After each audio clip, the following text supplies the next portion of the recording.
21.1 परिचय।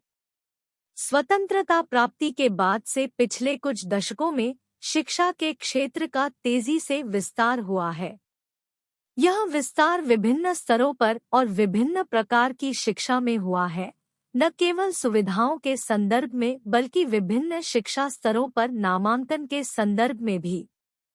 व्यावसायिक शिक्षा में भी उल्लेखनीय वृद्धि देखी गई है। आज़ादी के समय शुरुआत में कुछ ही संस्थाएं थीं, लेकिन आज ऐसी हजारों संस्थाएं हैं। व्यावसायिक शिक्षा प्रदान करने वाले संस्थानों की संख्या में वृद्धि हुई है और इन संस्थानों में नामांकन कई गुना बढ़ गया है। मात्रा में वृद्धि के अलावा विशेषज्ञता के नए क्षेत्रों के उद्भव के साथ विषय क्षेत्रों में विविधता भी आई है। आज़ादी के तुरंत बाद के दौर की तुलना में व्यावसायिक शिक्षा के क्षेत्र में उल्लेखनीय विस्तार हुआ है। शिक्षा में निजी क्षेत्र की भागीदारी कोई नई घटना नहीं है, लेकिन व्यावसायिक शिक्षा में इसका प्रवेश और पर्याप्त वृद्धि अपेक्षाकृत हालिया विकास है। यह विस्तार हमारे देश और दुनिया की सामाजिक-आर्थिक व्यवस्था में बदलाव से प्रेरित है।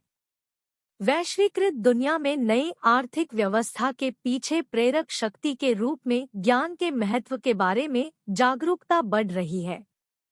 विश्व अर्थव्यवस्थाएं एकीकृत और मुख्य रूप से ज्ञान संचालित हो रही है। ज्ञान आधारित समाजों में बदलाव के लिए पेशेवर रूप से कुशल जनशक्ति की निरंतर आपूर्ति की आवश्यकता होती है। सरकार द्वारा संचालित शैक्षणिक संस्थानों की सीमित संख्या के कारण वे अर्थव्यवस्था के विभिन्न क्षेत्रों में पेशेवरों की मांग को पूरा करने के लिए अपर्याप्त है। इस अंतर को दूर करने के लिए सरकार ने व्यावसायिक शिक्षा में निजी क्षेत्र की भागीदारी को प्रोत्साहित करने के लिए नीतियां बनाई हैं। इस इकाई में हम सबसे पहले शिक्षा में निजी क्षेत्र की भागीदारी के मुद्दे पर ध्यान केंद्रित करेंगे। इसके बाद हम व्यावसायिक शिक्षा के विस्तार और इस क्षेत्र में निजी क्षेत्र की भागीदारी से संबंधित कुछ मुद्दों का पता लगाएंगे। 21.2 शिक्षा में निजी क्षेत्र। हमारे देश में शैक्षणिक संस्थान अलग-अलग प्रशासन के अंतर्गत आते हैं। कुछ सरकार द्वारा शासित है, जबकि अन्य निजी तौर पर काम करते हैं। शिक्षा समवर्ती सूची में आती है, जिससे यह राज्यों और केंद्र सरकार दोनों की साझा जिम्मेदारी बन जाती है। सरकार द्वारा प्रबंधित शैक्षणिक संस्थानों में राज्य सरकारों द्वारा प्रशासित, जैसे स्कूल और कॉलेज, और केंद्र सरकार द्वारा प्रशासित, जैसे केंद्रीय विश्वविद्यालय और कुछ स्कूल जैसे केंद्रीय विद्यालय और नवोदय विद्यालय शामिल है। दूसरी ओर निजी प्रबंधन व्यक्तियों, ट्रस्टों, धार्मिक निकायों, गैरसरकारी संगठनों और कॉरपोरेट घरानों द्वारा संचालित स्कूलों, कॉलेजों, डीम्ड विश्वविद्यालयों और व्यावसायिक अध्ययन संस्थानों की देखरेख करता है। शिक्षा में निजी क्षेत्र की भागीदारी कोई हालिया विकास नहीं है, इसकी ऐतिहासिक जड़ें हैं। धनी व्यक्तियों ने ऐतिहासिक रूप से शैक्षणिक संस्थानों की स्थापना और संचालन किया है। आज भी कई स्कूल, कॉलेज और व्यावसायिक कार्यक्रम ऐसे व्यक्तियों द्वारा चलाए जाते हैं। गैरसरकारी संगठन वर्तमान में सरकार के प्रयासों के पूरक के रूप में समाज के हाशिए पर मौजूद वर्गों को शैक्षिक अवसर प्रदान करने में सक्रिय है। सदियों से सक्रिय धार्मिक संगठन शैक्षणिक संस्थानों के निजी प्रशासन में भूमिका निभाते हैं। ऐतिहासिक काल से चले आ रहे मदरसों और मठों जैसे मदरसों ने आज भी अपना शैक्षिक मिशन जारी रखा है। ईसाई मिशनरियों ने हमारे देश में सदियों से स्कूल और अन्य शैक्षणिक संस्थान संचालित किए हैं। इसके अतिरिक्त खालसा समूह, आर्य समाज, रामकृष्ण मिशन और अन्य समूह शैक्षणिक संस्थान चलाते हैं। इस प्रकार व्यक्ति और संगठित समूह दोनों लंबे समय से शिक्षा को बढ़ावा दे रहे हैं। वर्मा 1984। वर्तमान में बड़े व्यवसाय शिक्षा के क्षेत्र में सक्रिय रूप से लगे हुए हैं। टाटा, बिड़ला, रिलायंस समूह और इसी तरह की अन्य कंपनियों जैसे प्रसिद्ध उद्योगपतियों ने शिक्षा क्षेत्र में प्रवेश किया है। वे सामान्य और व्यावसायिक शिक्षा दोनों प्रदान करने वाले स्कूल, कॉलेज, डीम्ड विश्वविद्यालय और अन्य शैक्षणिक संस्थान संचालित करते हैं। कॉरपोरेट घराने शिक्षक शिक्षा, तकनीकी शिक्षा, प्रबंधन कार्यक्रम और बहुत कुछ प्रदान करने वाले संस्थानों का प्रबंधन कर रहे हैं। शिक्षा में निजी क्षेत्र की भागीदारी कोई नई बात नहीं है। यह अतीत में भी अस्तित्व में था और आज भी जारी है। विभिन्न देशों में निजी और सार्वजनिक दोनों क्षेत्र शिक्षा प्रदान करने की जिम्मेदारी साझा करते हैं। ऐतिहासिक रूप से भारत में निजी क्षेत्र मुख्य रूप से स्कूली शिक्षा और कुछ हद तक सामान्य उच्च शिक्षा पर ध्यान केंद्रित करता था, जिसमें व्यावसायिक शिक्षा में सीमित भागीदारी होती थी। हालांकि उच्च और व्यावसायिक शिक्षा में निजी क्षेत्र की भागीदारी को बढ़ावा देने वाली सरकारी नीतियों के कारण निजी संस्थाओं की भूमिका बढ़ गई है। सरकारी नीतियों के अलावा व्यावसायिक शिक्षा प्रदान करने वाले निजी शिक्षण संस्थानों का तेजी से विस्तार बदलते वैश्विक सामाजिक-आर्थिक परिवेश से प्रभावित है। वैश्वीकरण और सूचना प्रौद्योगिकी में प्रगति ने विश्व अर्थव्यवस्थाओं को एकीकृत कर दिया है, जिससे दुनिया एक वैश्विक गांव में बदल गई है। इस नई आर्थिक व्यवस्था में ज्ञानाधारित समाज की ओर बदलाव हो रहा है, जो अर्थव्यवस्था को चलाने में ज्ञान के महत्व पर जोर देता है। ध्यान जनशक्ति, सामग्री और पूंजी जैसे पारंपरिक कारकों से हटकर ज्ञान के उत्पादन, उपयोग और उन्नयन पर केंद्रित हो रहा है। विभिन्न क्षेत्रों में पेशेवरों की मांग बढ़ रही है, जिससे श्रम केंद्रित आर्थिक मॉडल से पेशेवर ज्ञान और कौशल को महत्व देने वाले मॉडल में बदलाव की आवश्यकता हो रही है। यह बदलता परिदृश्य व्यावसायिक शिक्षा की बढ़ती मांग पैदा करता है और अकेले सार्वजनिक क्षेत्र बड़ी संख्या में उम्मीदवारों की जरूरतों को पूरा नहीं कर सकता है। इसलिए भविष्य के पेशेवरों को तैयार करने की उभरती मांग को पूरा करने के लिए निजी क्षेत्र की सक्रिय भागीदारी आवश्यक है। परिणामस्वरूप आज व्यक्ति, धार्मिक समूह, कल्याण संगठन, कॉरपोरेट घराने और अन्य संस्थाएं व्यावसायिक शिक्षा प्रदान करने वाले शैक्षणिक संस्थान संचालित करते हैं।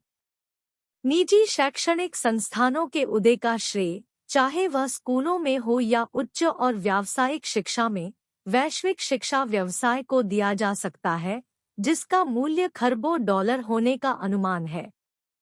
भारत में शिक्षा एक आकर्षक क्षेत्र बन गया है, जिसमें निवेश से उच्च रिटर्न मिलता है। जीवन की बेहतर गुणवत्ता के लिए शिक्षा के महत्व के बारे में बढ़ती जागरूकता के कारण विशेष रूप से उच्च और व्यावसायिक क्षेत्रों में गुणवत्तापूर्ण शिक्षा चाहने वाले व्यक्तियों की संख्या बढ़ रही है। भारत अपनी बड़ी आबादी और महत्वपूर्ण छात्र आधार के साथ विश्व स्तर पर शैक्षिक उद्यमियों को आकर्षित करता है।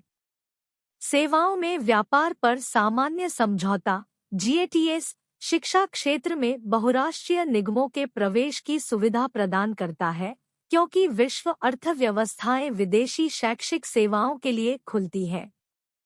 परिणामस्वरूप घरेलू और विदेशी दोनों निजी शिक्षण संस्थानों की संख्या तेजी से बढ़ रही है।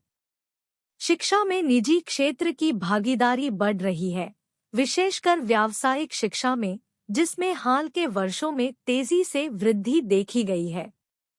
देश में चिकित्सा, इंजीनियरिंग, तकनीकी, शिक्षक शिक्षा और अन्य व्यावसायिक कार्यक्रमों की पेशकश करने वाले संस्थानों में उल्लेखनीय उछाल आया है।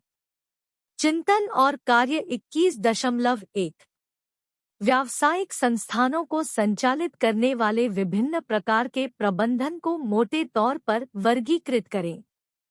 वे कौन सी आवश्यकताएं थीं जिन्होंने भारत में व्यावसायिक शिक्षा के क्षेत्र के विस्तार को प्रेरित किया?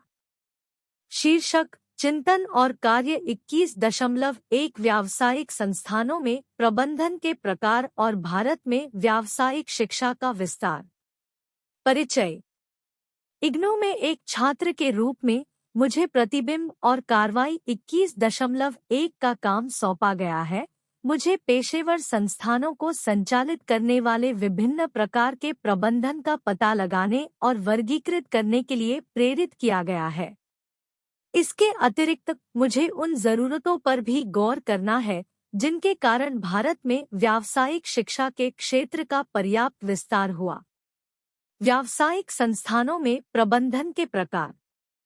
भारत में व्यावसायिक संस्थान विविध हैं, जिनमें इंजीनियरिंग और मेडिकल कॉलेजों से लेकर प्रबंधन और कानून स्कूल तक शामिल है।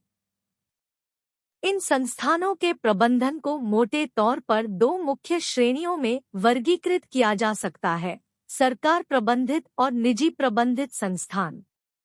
सरकार द्वारा प्रबंधित संस्थान। सरकार द्वारा प्रबंधित संस्थानों को मुख्य रूप से केंद्रीय या राज्य स्तर पर सरकारी निकायों द्वारा वित्त पोषित और देखरेख किया जाता है। वे इन प्राधिकरणों द्वारा निर्धारित नियमों और दिशानिर्देशों के तहत काम करते हैं। ऐसे संस्थान अक्सर सस्ती शिक्षा प्रदान करने पर ध्यान केंद्रित करते हैं और विभिन्न सरकारी नीतियों के अधीन होते हैं। उदाहरणों में भारतीय प्रौद्योगिकी संस्थान (IIT), अखिल भारतीय आयुर्विज्ञान संस्थान (एम्स) और राष्ट्रीय कानून विश्वविद्यालय (NLU) शामिल है। निजी प्रबंधित संस्थान। दूसरी ओर, निजी प्रबंधित संस्थान आमतौर पर निजी संस्थाओं या संगठनों द्वारा स्थापित और संचालित होते हैं। वे जीविका के लिए निजी फंडिंग, दान और ट्यूशन फीस पर निर्भर हैं। इन संस्थानों को अपनी प्रबंधन संरचनाओं और पाठ्यक्रम डिजाइन में अधिक स्वायत्तता प्राप्त है। प्रमुख उदाहरणों में Indian school of business (ISB), Manipal institute of technology और विभिन्न निजी मेडिकल और डेंटल कॉलेज शामिल है। सार्वजनिक निजी भागीदारी (PPP) मॉडल। कुछ संस्थान PPP मॉडल के तहत संचालित होते हैं, जहां सरकारी और निजी संस्थाएं शैक्षणिक संस्थानों की स्थापना और प्रबंधन के लिए सहयोग करती है। इस मॉडल का लक्ष्य शिक्षा और बुनियादी ढांचे की गुणवत्ता को बढ़ाने के लिए दोनों क्षेत्रों की ताकत को जोड़ना है। स्वायत्त और डीम्ड विश्वविद्यालय।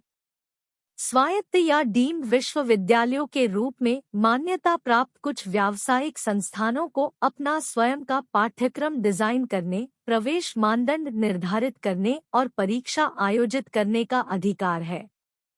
इन संस्थानों में अक्सर उद्योग की मांगों का जवाब देने में अधिक लचीलापन और चपलता होती है। भारत में व्यावसायिक शिक्षा के विस्तार को बढ़ावा देने की आवश्यकता। आर्थिक विकास और वैश्वीकरण। ज्ञान आधारित अर्थव्यवस्था की ओर वैश्विक बदलाव के लिए विशेष कौशल वाले कार्यबल की आवश्यकता है। तेजी से विकसित हो रहे वैश्विक बाजार की मांगों को पूरा करने के लिए भारत को अपनी व्यावसायिक शिक्षा पेशकशों का विस्तार करने की आवश्यकता है। यह विस्तार ऐसे पेशेवर तैयार करने के लिए महत्वपूर्ण था जो अंतर्राष्ट्रीय स्तर पर प्रतिस्पर्धा कर सके और देश की आर्थिक वृद्धि में योगदान दे सके। प्रौद्योगिकी प्रगति।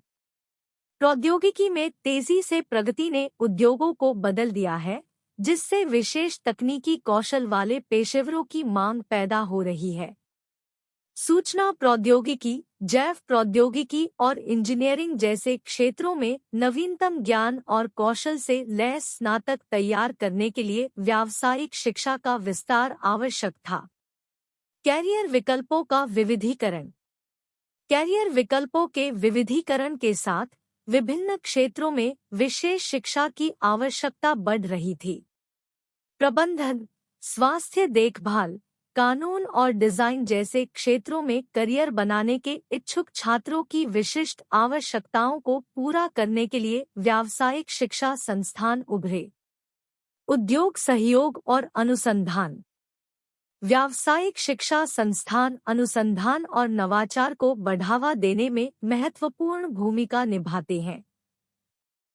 यह विस्तार वास्तविक दुनिया की चुनौतियों से निपटने के लिए शिक्षा जगत और उद्योगों के बीच सहयोग की आवश्यकता से प्रेरित था। यह सहयोग सुनिश्चित करता है कि शैक्षिक कार्यक्रम प्रासंगिक बने रहें और व्यावहारिक कौशल वाले स्नातक तैयार करें। बढ़ती जनसंख्या और आकांक्षाएं। भारत की बढ़ती आबादी और उच्च शिक्षा और पुरस्कृत करियर के लिए युवाओं की आकांक्षाओं ने व्यावसायिक शिक्षा के विस्तार में योगदान दिया है। व्यावसायिक पाठ्यक्रमों में सीटों की मांग बढ़ी, जिससे छात्रों की बढ़ती संख्या को समायोजित करने के लिए नए संस्थानों की स्थापना हुई। नीतिगत पहल। भारतीय प्रबंधन संस्थान (IIM), राष्ट्रीय प्रौद्योगिकी संस्थान (NIT) और अन्य विशिष्ट संस्थानों की स्थापना जैसी सरकारी नीतियों और पहलों ने व्यावसायिक शिक्षा के विस्तार में महत्वपूर्ण भूमिका निभाई। इन पहलों का उद्देश्य शिक्षा की गुणवत्ता बढ़ाना और उत्कृष्टता केंद्र बनाना है। वैश्विक शैक्षिक मानक। वैश्विक शैक्षिक मानकों के साथ तालमेल बिठाने के लिए ऐसे संस्थान स्थापित करने की आवश्यकता थी जो अंतर्राष्ट्रीय मानकों के अनुरूप शिक्षा प्रदान कर सके। यह उन क्षेत्रों में विशेष रूप से प्रासंगिक था जहां सीमाओं के पार पेशेवरों की गतिशीलता के लिए वैश्विक मान्यता और मान्यता महत्वपूर्ण थी। निष्कर्ष। निष्कर्षतः भारत में व्यावसायिक शिक्षा का विस्तार आर्थिक, तकनीकी और सामाजिक कारकों के संयोजन से प्रेरित हुआ है। सरकारी प्रबंधित, निजी प्रबंधित और स्वायत्त संस्थानों सहित व्यावसायिक संस्थानों में विविध प्रकार के प्रबंधन देश में उच्च शिक्षा के गतिशील परिदृश्य को दर्शाते हैं। नीतिगत पहलों के साथ साथ शिक्षा जगत और उद्योग के बीच चल रहे सहयोग ने भारत में व्यावसायिक शिक्षा की वृद्धि और विकास में योगदान दिया है। 21.3 व्यावसायिक शिक्षा में निजी क्षेत्र की भागीदारी का महत्व। पिछले भाग में हमने इस बारे में बात की कि कैसे निजी क्षेत्र शिक्षा में, विशेषकर व्यावसायिक शिक्षा में, अधिक से अधिक शामिल हो रहा है। अब आइए जानें कि निजी क्षेत्र व्यावसायिक शिक्षा में किस तरह से भाग ले रहा है। सरकार सभी को शिक्षा उपलब्ध कराने के लिए जिम्मेदार है, लेकिन यह एक चुनौतीपूर्ण कार्य है। बड़ी आबादी को शिक्षित करने की जिम्मेदारी अकेले सरकार नहीं संभाल सकती। यह चुनौती नई नहीं है और ब्रिटिश काल से चली आ रही है, जब आबादी का केवल एक छोटा प्रतिशत ही शैक्षणिक संस्थानों में जाता था। 1882 में हंटर्स कमीशन ने सिफारिश की कि सरकार उच्च शिक्षा से पीछे हट जाए, निजी उद्यमों को अपना कार्यभार संभालने दे, जबकि सरकार ने प्राथमिक शिक्षा पर अधिक ध्यान केंद्रित किया। जेम्स और मेयू, 1988। 6 से 14 वर्ष की आयु के बच्चों के लिए सार्वभौमिक प्रारंभिक शिक्षा प्रदान करने के संवैधानिक दायित्व के कारण सरकार के लिए प्रारंभिक शिक्षा पर ध्यान केंद्रित करना महत्वपूर्ण है। इसलिए उच्च और व्यावसायिक शिक्षा के लिए उपलब्ध संसाधन सीमित है। सरकार को शैक्षिक प्रणाली की बुनियादी नींव स्थापित करने के लिए प्रारंभिक शिक्षा, व्यावसायिक शिक्षा, गैर-औपचारिक शिक्षा आदि जैसे विकासशील क्षेत्रों पर ध्यान केंद्रित करने की आवश्यकता है। धारणा यह है कि निजी क्षेत्र इस आधार पर कुछ हद तक ऊर्ध्वाधर विकास में योगदान दे सकता है। उच्च और व्यावसायिक शिक्षा में निजी भागीदारी को प्रोत्साहित करने के लिए सरकार निजी संस्थाओं द्वारा प्रबंधित मान्यता प्राप्त स्कूलों और कॉलेजों का समर्थन करती है। संवैधानिक प्रावधान धार्मिक और भाषाई अल्पसंख्यकों द्वारा संचालित शैक्षणिक संस्थानों को भी सरकार से सहायता प्राप्त करने की अनुमति देते हैं। इस प्रोत्साहन से निजी शिक्षण संस्थानों की संख्या में उल्लेखनीय वृद्धि हुई। निजी तौर पर प्रबंधित शैक्षणिक संस्थानों का उदय आंशिक रूप से आबादी के एक वर्ग के कारण है, जो विशेष रूप से स्कूलों में फीस का भुगतान करने में सक्षम है। लोगों का मानना है कि बेहतर बुनियादी ढांचे और जवाबदेही के साथ निजी स्कूल बेहतर शिक्षा प्रदान करते हैं। यह स्कूली शिक्षा में निजी क्षेत्र की प्रमुख उपस्थिति को उचित ठहराता है। उच्च और व्यावसायिक शिक्षा में विभिन्न निजी संस्थानों से भी गुणवत्तापूर्ण पेशकशें मिलती है। निजी कॉलेजों की तुलना में सरकारी मेडिकल कॉलेजों में सर्जिकल शिक्षा की गिरती गुणवत्ता को लेकर सर्जनों के एक समूह ने चिंता जताई है। बेहतर बुनियादी ढांचे, पाठ्यक्रम और अनुसंधान सुविधाओं वाले निजी पेशेवर संस्थानों को व्यावसायिक शिक्षा को आगे बढ़ाने और गुणवत्ता सुनिश्चित करने के लिए आवश्यक माना जाता है। सरकारी सुविधाएं सीमित है और व्यावसायिक शिक्षा चाहने वाले छात्रों की बड़ी संख्या को समायोजित नहीं कर सकती है। उदाहरण के लिए, केवल कुछ आईआईटी और आईआईएम ही है जो सीमित संख्या में छात्रों को प्रवेश देते हैं। संसाधनों और छात्रों को बनाए रखने के लिए गुणवत्तापूर्ण शिक्षा प्रदान करने वाले पर्याप्त संख्या में शैक्षणिक संस्थान आवश्यक है। इससे व्यावसायिक शिक्षा में निजी क्षेत्र का महत्वपूर्ण प्रवेश हुआ। हाल के दिनों में विदेशों से शैक्षिक सेवाओं का प्रवाह बढ़ रहा है, जो शिक्षा में मौजूदा निजी क्षेत्र का पूरक है। गेट्स के कारण विदेशी उद्यमी बिना किसी प्रतिबंध के सक्रिय रूप से शैक्षिक सेवाएं प्रदान कर सकते हैं। आज कई उम्मीदवार विदेशी शैक्षिक सेवाओं से जुड़े उच्च खर्चों को वहन कर सकते हैं, जिससे हमारे देश में विदेशी शैक्षिक पेशकशों की पर्याप्त उपस्थिति हो सकती है। आइए सीमाओं के पार शिक्षा प्रदान करने की दूसरी चिंता पर चर्चा करें। शिक्षा किसी समाज की संस्कृति को आकार देने, उसे संरक्षित करने और अगली पीढ़ी तक पहुंचाने में महत्वपूर्ण भूमिका निभाती है। आजकल यह चिंता है कि विभिन्न देशों में शैक्षिक सेवाएं प्रदान करने से एक संस्कृति दूसरी संस्कृति पर हावी हो सकती है।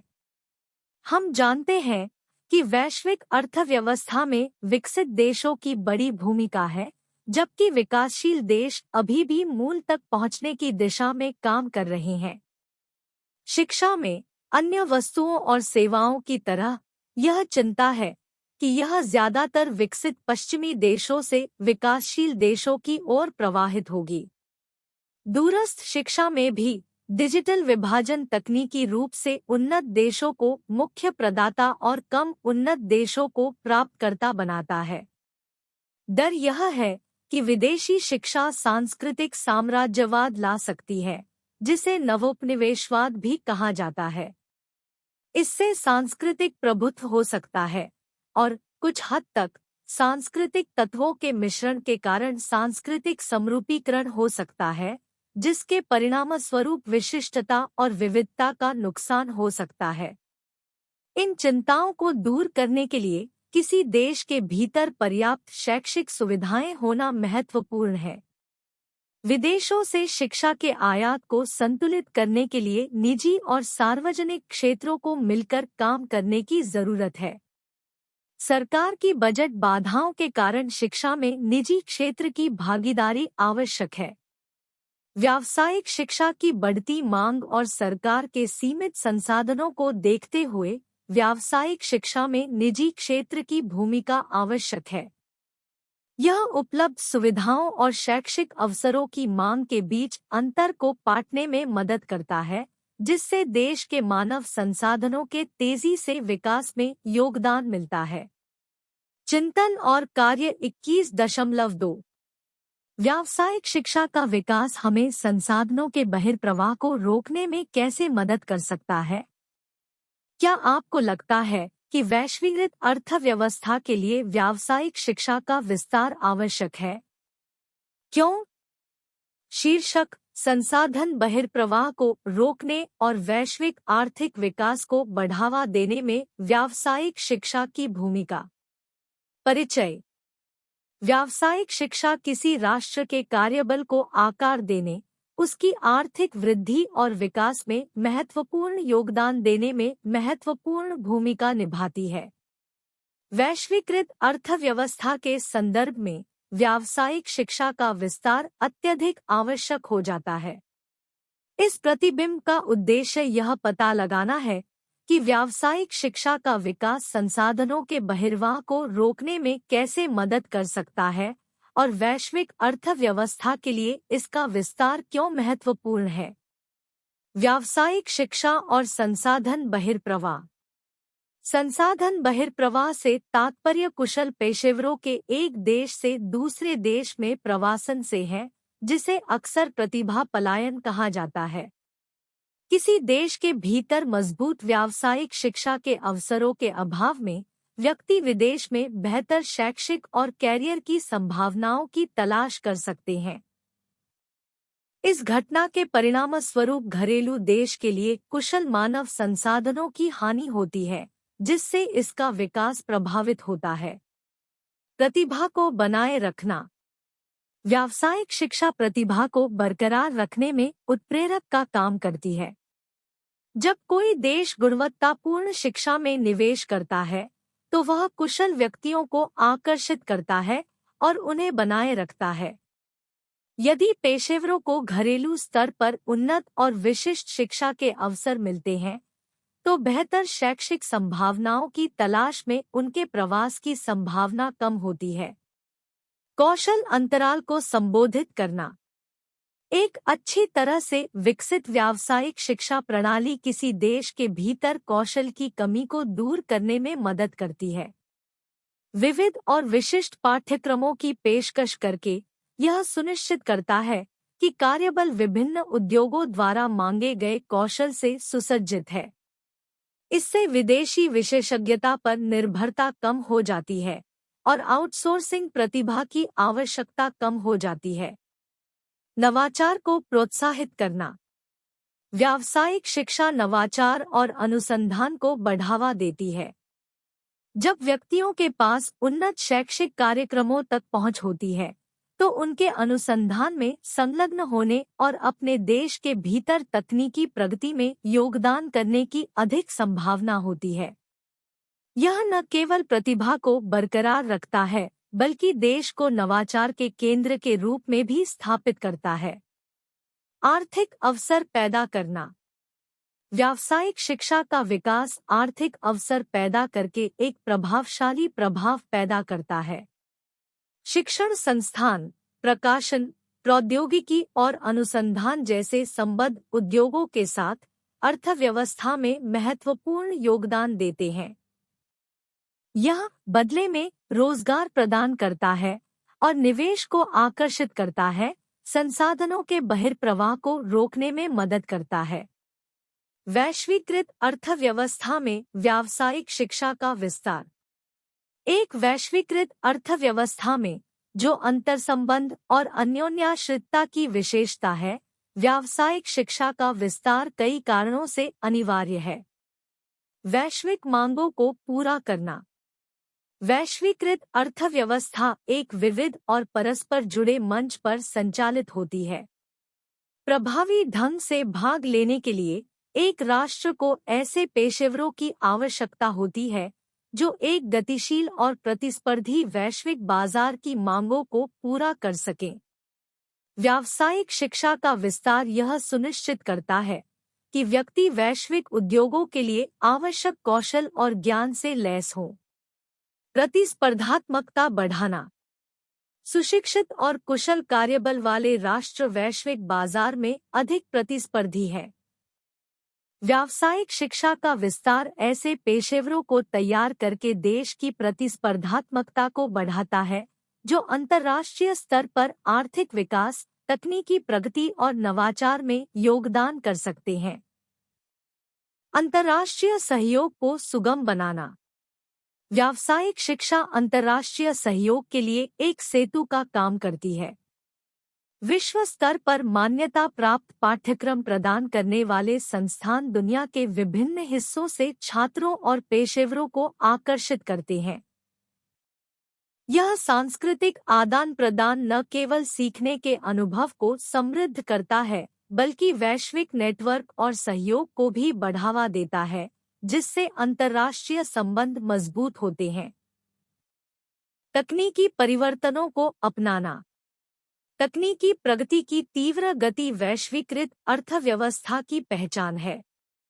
उभरती प्रौद्योगिकियों में व्यक्तियों को प्रशिक्षित करने के लिए एक विस्तारित व्यावसायिक शिक्षा प्रणाली आवश्यक है, जिससे यह सुनिश्चित हो सके कि कार्यबल लगातार विकसित हो रहे वैश्विक परिदृश्य में अनुकूलनीय और प्रासंगिक बना रहे। सांस्कृतिक विविधता को बढ़ावा देना। व्यावसायिक शिक्षा का विस्तार सांस्कृतिक विविधता में योगदान देता है। चूंकि विभिन्न पृष्ठभूमि के व्यक्ति एक देश में शिक्षा प्राप्त करते हैं, यह एक बहुसांस्कृतिक वातावरण को बढ़ावा देता है, जो उद्योगों और बाजारों की वैश्वीकृत प्रकृति को प्रतिबिंबित करता है। निष्कर्षतः व्यावसायिक शिक्षा का विकास संसाधन बहिर्प्रवाह की चुनौती के लिए एक बहुमुखी समाधान के रूप में कार्य करता है और वैश्विक अर्थव्यवस्था की सफलता के लिए अपरिहार्य है। गुणवत्तापूर्ण शिक्षा में निवेश करके देश प्रतिभा को बरकरार रख सकते हैं, कौशल की कमियों को दूर कर सकते हैं, नवाचार को बढ़ावा दे सकते हैं और आर्थिक अवसर पैदा कर सकते हैं। इसके अलावा व्यावसायिक शिक्षा का विस्तार एक ऐसे कार्यबल को तैयार करने में महत्वपूर्ण है जो अंतर्राष्ट्रीय मंच पर प्रतिस्पर्धा कर सके, वैश्विक सहयोग में योगदान दे सके और तेजी से बदलती दुनिया की मांगों के अनुकूल हो सके। 21.4 व्यावसायिक शिक्षा का विस्तार। पिछले कुछ दशकों में शिक्षा में उल्लेखनीय वृद्धि हुई है। स्वतंत्रता के समय की तुलना में शिक्षा के विभिन्न स्तरों में प्रवेश करने वाले छात्रों की संख्या कई गुना बढ़ गई है। उत्साहजनक बात यह है कि नामांकन में यह वृद्धि की प्रवृत्ति हाशिए पर रहने वाले समूहों तक फैली हुई है, जिनमें समाज के पिछड़े वर्गों की महिलाएं और छात्र भी शामिल है। नामांकन में वृद्धि सामान्य शिक्षा प्रदान करने वाले और व्यावसायिक शिक्षा प्रदान करने वाले संस्थानों दोनों में देखी गई है। इस वृद्धि का श्रेय विभिन्न प्रकार और स्तर की शिक्षा प्रदान करने वाले पेशेवर संस्थानों की संख्या में वृद्धि को भी दिया जाता है। विस्तार का एक अन्य पहलू शिक्षण और सीखने के क्षेत्रों में विविधीकरण है, जिससे नई विशेषज्ञताओं का उदय हुआ है। आज व्यावसायिक शैक्षिक कार्यक्रम नैनोटेक्नोलॉजी, जैव प्रौद्योगिकी और शैक्षिक प्रौद्योगिकी जैसे नए क्षेत्रों को कवर करते हैं। नीचे दी गई तालिका 21.1 शैक्षणिक संस्थानों की वृद्धि को दर्शाते हुए शिक्षा में विस्तार को दर्शाती है। छठा कॉलम व्यावसायिक शिक्षा प्रदान करने वाले संस्थानों में वृद्धि को दर्शाता है। डेटा पिछले कई दशकों में व्यावसायिक शिक्षा प्रदान करने वाले संस्थानों की संख्या में तेजी से वृद्धि दर्शाता है। यह विस्तार ज्ञान की तीव्र वृद्धि और नई विधियों और तकनीकों की शुरुआत से प्रेरित है। आधुनिक ज्ञान संचालित दुनिया में विशिष्ट ज्ञान और कौशल वाले व्यक्तियों की मांग के कारण व्यावसायिक शिक्षा ने जबरदस्त प्रगति की है। वैश्वीकृत अर्थव्यवस्था कुशल व्यक्तियों, ज्ञान और जानकारी के मुक्त आवागम की अनुमति देती है, जिससे पेशेवर संस्थानों में शिक्षित व्यक्तियों के लिए अपतटीय नौकरियों को सुरक्षित करने के अवसर पैदा होते हैं। परिणामस्वरूप निजी शिक्षण संस्थानों के लिए व्यावसायिक शिक्षा के इस विस्तारित क्षेत्र में सक्रिय रूप से भाग लेना और तेजी से विकास का अनुभव करना स्वाभाविक है। यह वृद्धि शिक्षा क्षेत्र के चल रहे विकास का एक अभिन्न अंग है। हम देखते हैं कि व्यावसायिक शिक्षा के विकास का श्रेय मुख्य रूप से 2 कारकों को दिया जा सकता है। पहला कारक नई आर्थिक व्यवस्था में कुशल पेशेवरों की बढ़ती मांग है। दूसरा कारक प्रारंभिक एवं माध्यमिक शिक्षा में हुई प्रगति है। स्वतंत्रता प्राप्ति के बाद से स्कूली शिक्षा पूरी करने वाले और उच्च एवं व्यावसायिक शिक्षा के इच्छुक छात्रों की संख्या में काफी वृद्धि हुई है। उम्मीदवारों की बढ़ती संख्या को समायोजित करने के लिए पेशेवर संस्थानों की संख्या बढ़ानी पड़ी। मांग को पूरा करने के लिए सरकार द्वारा संचालित संस्थानों की कमी को पहचानते हुए निजी क्षेत्र को व्यावसायिक शिक्षा में शामिल होने के लिए प्रोत्साहित करने के लिए नीतियां लागू की गई। व्यावसायिक शिक्षा के महत्वपूर्ण विस्तार का श्रेय काफी हद तक निजी व्यावसायिक संस्थानों के उद्भव को दिया जाता है। निजी क्षेत्र की भागीदारी से व्यावसायिक शिक्षा प्रदान करने वाले संस्थानों की संख्या में उल्लेखनीय वृद्धि हुई है, जिसके परिणामस्वरूप नामांकन में पर्याप्त वृद्धि हुई है। वर्तमान में निजी संस्थानों की संख्या सरकारी संस्थानों से कहीं अधिक है। हमारे देश के विभिन्न राज्यों ने व्यावसायिक अध्ययन संस्थानों की स्थापना में अनिवासी भारतीयों सहित उनकी भागीदारी को आमंत्रित करते हुए निजी उद्यमियों के लिए व्यावसायिक शिक्षा खोल दी है। निजी क्षेत्र की भागीदारी को प्रोत्साहित करने के लिए पेशेवर संस्थान स्थापित करने वालों को भूमि के लिए रियायती दरों जैसे प्रोत्साहन प्रदान किए जाते हैं।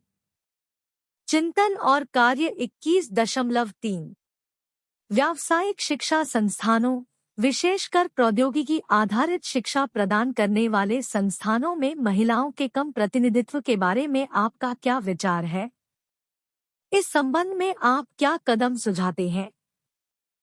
शीर्षक: प्रौद्योगिकी आधारित व्यावसायिक शिक्षा में महिलाओं के कम प्रतिनिधित्व पर विचार और समावेशन के लिए प्रस्तावित कदम।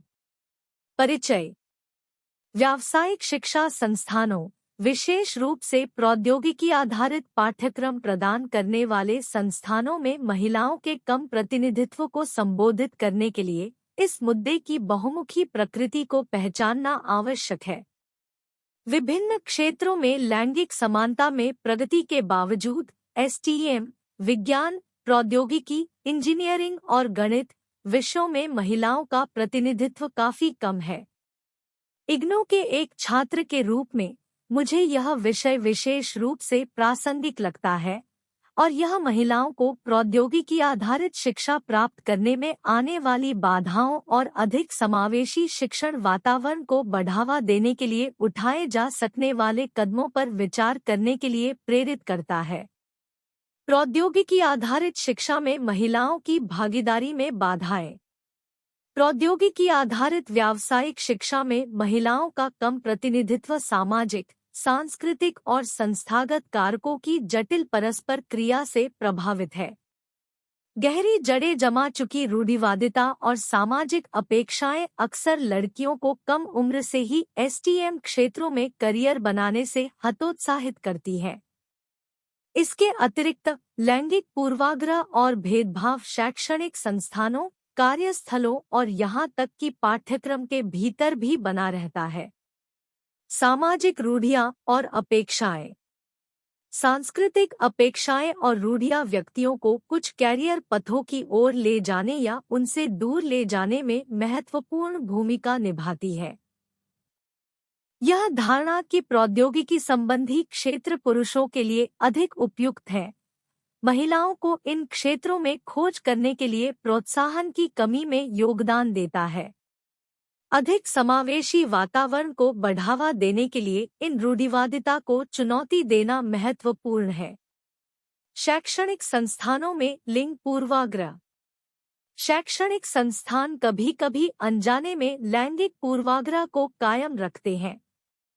शिक्षण पदों में महिला रोल मॉडल की कमी और समावेशी पाठ्यक्रम की अनुपस्थिति महिलाओं को प्रौद्योगिकी आधारित पाठ्यक्रमों को आगे बढ़ाने से हतोत्साहित कर सकती है।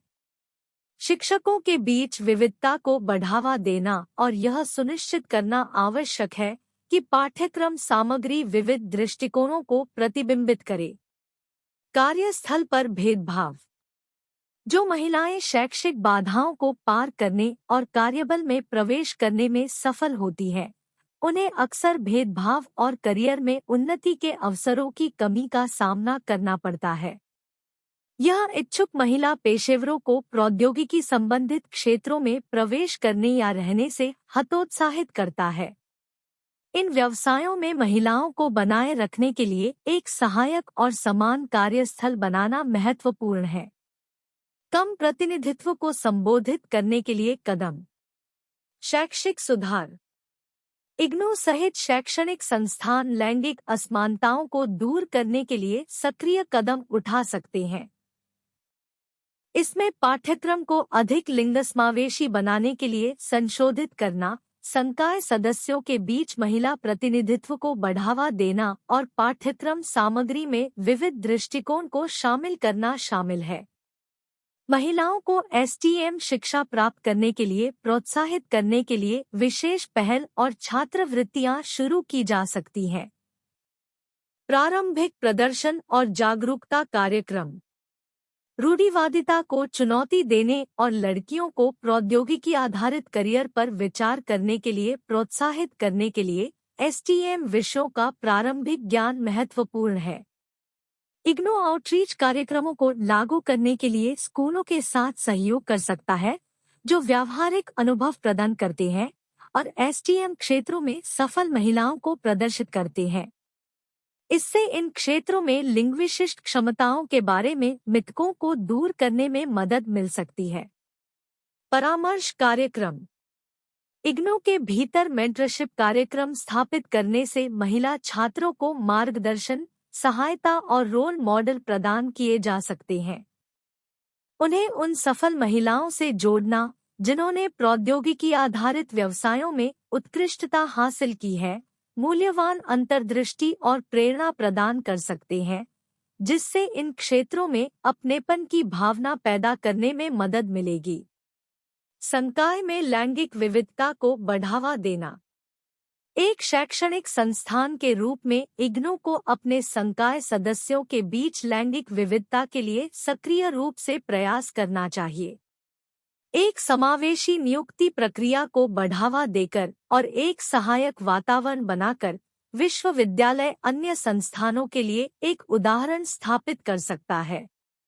यह न केवल छात्रों के लिए विविध रोल मॉडल प्रदान करेगा बल्कि अधिक समावेशी शिक्षण वातावरण में भी योगदान देगा।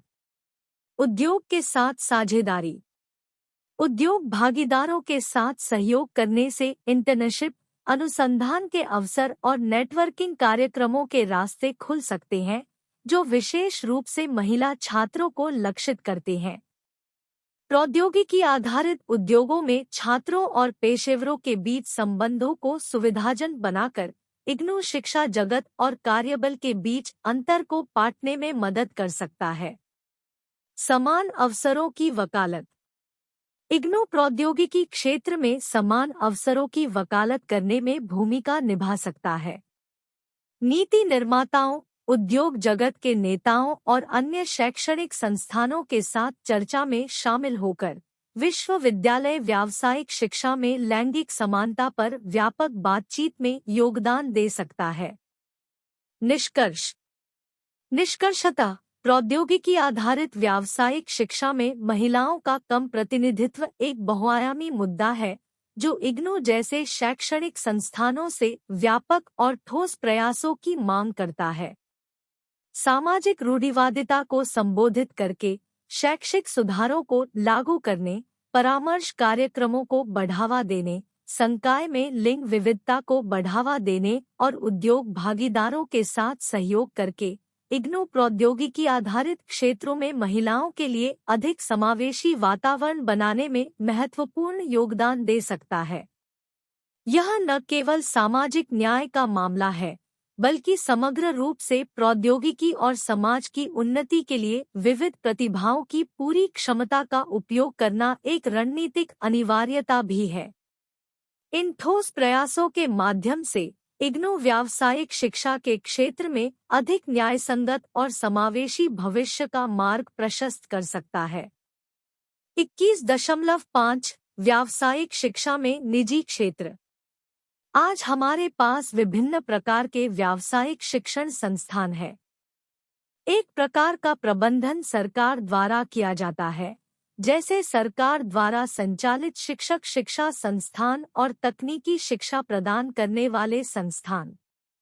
एक अन्य प्रकार का प्रबंधन निजी तौर पर किया जाता है, लेकिन उसे सरकारी सहायता मिलती है। तीसरा प्रकार निजी प्रबंधन के तहत स्ववित्त पोषण संस्थान है, जिन्हें कोई सहायता नहीं मिलती है लेकिन फिर भी मान्यता प्राप्त है। आइए तालिका 21.2 का उपयोग करके विभिन्न श्रेणियों के संदर्भ में व्यावसायिक शिक्षा संस्थानों की वृद्धि का पता लगाएं। तालिका में दिया गया डेटा पिछले 4 दशकों में व्यावसायिक शिक्षा में महत्वपूर्ण विस्तार को दर्शाता है। ब्रिटिश काल में चिकित्सा शिक्षा, तकनीकी शिक्षा, कानून और शिक्षक शिक्षा जैसे व्यावसायिक कार्यक्रमों की नींव रखी गई, लेकिन सुविधाएं बढ़ाने के लिए ज्यादा प्रयास नहीं किए गए। व्यावसायिक शिक्षा को राष्ट्रीय विकास और समृद्धि के लिए एक शक्तिशाली उपकरण के रूप में नहीं देखा गया। परिणामस्वरूप व्यावसायिक अध्ययन के लिए पर्याप्त संस्थान और नामांकन नहीं थे। प्रारंभ में कुछ संस्थानों ने पुलों, नहरों और सड़कों के निर्माण जैसी बुनियादी ढांचा परियोजनाओं के लिए कुशल व्यक्तियों को विकसित करने पर ध्यान केंद्रित करते हुए तकनीकी शिक्षा की पेशकश की। सिविल इंजीनियरिंग शुरुआती बिंदु थी। इसके बाद इलेक्ट्रिकल और मैकेनिकल इंजीनियरिंग जैसी अन्य इंजीनियरिंग शाखाओं में शिक्षा दी गई। हालांकि इन व्यवसायों में शिक्षित लोग मुख्य रूप से फोरमैन और ओवरसियर जैसी निम्न रैंकिंग भूमिकाओं के लिए थे। उच्च पदों पर आम तौर पर उन ब्रिटिश पेशेवरों का कब्जा होता था जिन्होंने विदेश में प्रशिक्षण प्राप्त किया था। स्वतंत्रता प्राप्त करने के बाद औद्योगिकरण पर ध्यान केंद्रित करते हुए मुख्य रूप से कृषि अर्थव्यवस्था से औद्योगिक अर्थव्यवस्था की ओर बदलाव हुआ। औद्योगिक विकास को बढ़ावा देने के लिए जनशक्ति की मांग को पूरा करने के लिए तकनीकी शिक्षा को बढ़ाना महत्वपूर्ण समझा गया। तकनीकी शिक्षा प्रदान करने के लिए राष्ट्रीय, क्षेत्रीय और राज्य स्तर पर संस्थान स्थापित किए गए, जिनमें राष्ट्रीय महत्व के संस्थान भी शामिल थे। तकनीकी शिक्षा में गैरौपचारिक क्षेत्र के साथ साथ सहायता प्राप्त और गैर सहायता प्राप्त दोनों निजी संस्थान उभरे। बाद में ध्यान सूचना प्रौद्योगिकी की ओर स्थानांतरित हो गया, जिसके परिणामस्वरूप आईटी से संबंधित कार्यक्रम पेश करने वाले संस्थानों की स्थापना हुई। वर्तमान में हम एक ज्ञान आधारित अर्थव्यवस्था में परिवर्तन कर रहे हैं, जिसके लिए निरंतर ज्ञान सृजन और उपयोग की आवश्यकता है। कलाम 2005। परिणामस्वरूप तकनीकी और व्यावसायिक शिक्षा के विस्तार के लिए उद्देश्यपूर्ण प्रयास किए गए हैं, जिससे व्यावसायिक शिक्षा क्षेत्र का विकास हुआ है। अन्य प्रकार के व्यावसायिक शिक्षा संस्थानों में भी इसी तरह के विकास हुए। कई मेडिकल कॉलेज स्थापित किए गए और प्रबंधन, व्यावसायिक अध्ययन और शिक्षक शिक्षा कार्यक्रम पेश करने वाले संस्थानों में उल्लेखनीय वृद्धि हुई। सरकारी पहलों के साथ साथ निजी क्षेत्र ने संस्थानों के विस्तार और उसके बाद नामांकन में वृद्धि में महत्वपूर्ण भूमिका निभाई। सरकारी नीतियों ने व्यावसायिक शिक्षा में निजी क्षेत्र के विकास को सुविधाजनक बनाया। फीस के युक्तिकरण पर सुप्रीम कोर्ट के फैसले, विशेष रूप से स्ववित्त पोषित संस्थानों में छात्र प्रवेश पर हाल के फैसलों ने निजी क्षेत्र की भागीदारी को और अधिक प्रोत्साहित किया है, जिससे शिक्षा के समग्र विस्तार में योगदान मिला है। विश्वविद्यालय अनुदान आयोग (यूजीसी) ने उच्च और व्यावसायिक शिक्षा प्रदान करने वाले स्ववित्त पोषित निजी संस्थानों को सभी वैधानिक आवश्यकताओं का पूरी तरह से अनुपालन नहीं करने वाले होनहारों को अस्थायी डीम्ड विश्वविद्यालय का दर्जा देकर समर्थन देने का निर्णय लिया है। इसके बाद ये संस्थान यूजीसी और मानव संसाधन विकास मंत्रालय के माध्यम से डीम्ड यूनिवर्सिटी दर्जे के लिए आवेदन कर सकते हैं। इस कदम का उद्देश्य निजी क्षेत्र की भागीदारी को बढ़ावा देना, उन्हें उत्कृष्टता के केंद्र के रूप में कार्य करने और उभरते क्षेत्रों में गुणवत्तापूर्ण शिक्षा प्रदान करने के लिए प्रेरित करना है। जबकि भारत परंपरागत रूप से विदेशी शैक्षिक सेवाओं का एक प्रमुख आयातक रहा है, उनके निर्यात को प्रोत्साहित करने के प्रयास किए जा रहे हैं। निजी शिक्षण संस्थानों को अब कई परिसरों को संचालित करने और विदेशी छात्रों को दाखिला देने के लिए विदेशी परिसर खोलने का अधिकार है। इसके अतिरिक्त गैरनिवासी भारतीय छात्रों गौतम 2000 के लिए निजी व्यावसायिक शैक्षणिक कॉलेजों में 15% सीटें आरक्षित करने का निर्णय लिया गया है। व्यावसायिक शिक्षा के विस्तार का श्रेय न केवल पारंपरिक संस्थानों को बल्कि दूर से शिक्षा प्रदान करने वाले संस्थानों को भी दिया जाता है। आज विभिन्न व्यावसायिक शैक्षिक कार्यक्रम जैसे प्रौद्योगिकी, चिकित्सा विज्ञान, नर्सिंग, कृषि, पशु चिकित्सा विज्ञान, पशुपालन और शिक्षक शिक्षा दूर के शिक्षार्थियों के लिए सुलभ है। राज्य मुक्त विश्वविद्यालय, विशेष रूप से इंदिरा गांधी राष्ट्रीय मुक्त विश्वविद्यालय इग्नू, उन छात्रों के लिए कार्यक्रम पेश करते हैं जो विभिन्न कारणों से पारंपरिक संस्थानों में नहीं जा सकते। यह व्यावसायिक शिक्षा को छात्रों को उनके घरों तक पहुंचने में सक्षम बनाता है, जिसमें अध्ययन केंद्र और कार्यक्रम केंद्र व्यावहारिक घटकों को संबोधित करते हैं। दूरस्थ शिक्षा व्यावसायिक शिक्षा के विकास में महत्वपूर्ण योगदान देती है। व्यावसायिक शिक्षा प्रदान करने वाले संस्थानों, विशेष रूप से निजी तौर पर प्रबंधित संस्थानों के उदय के साथ उनके कामकाज की निगरानी करने और मानकों को बनाए रखने के लिए पेशेवर परिषदों की आवश्यकता थी।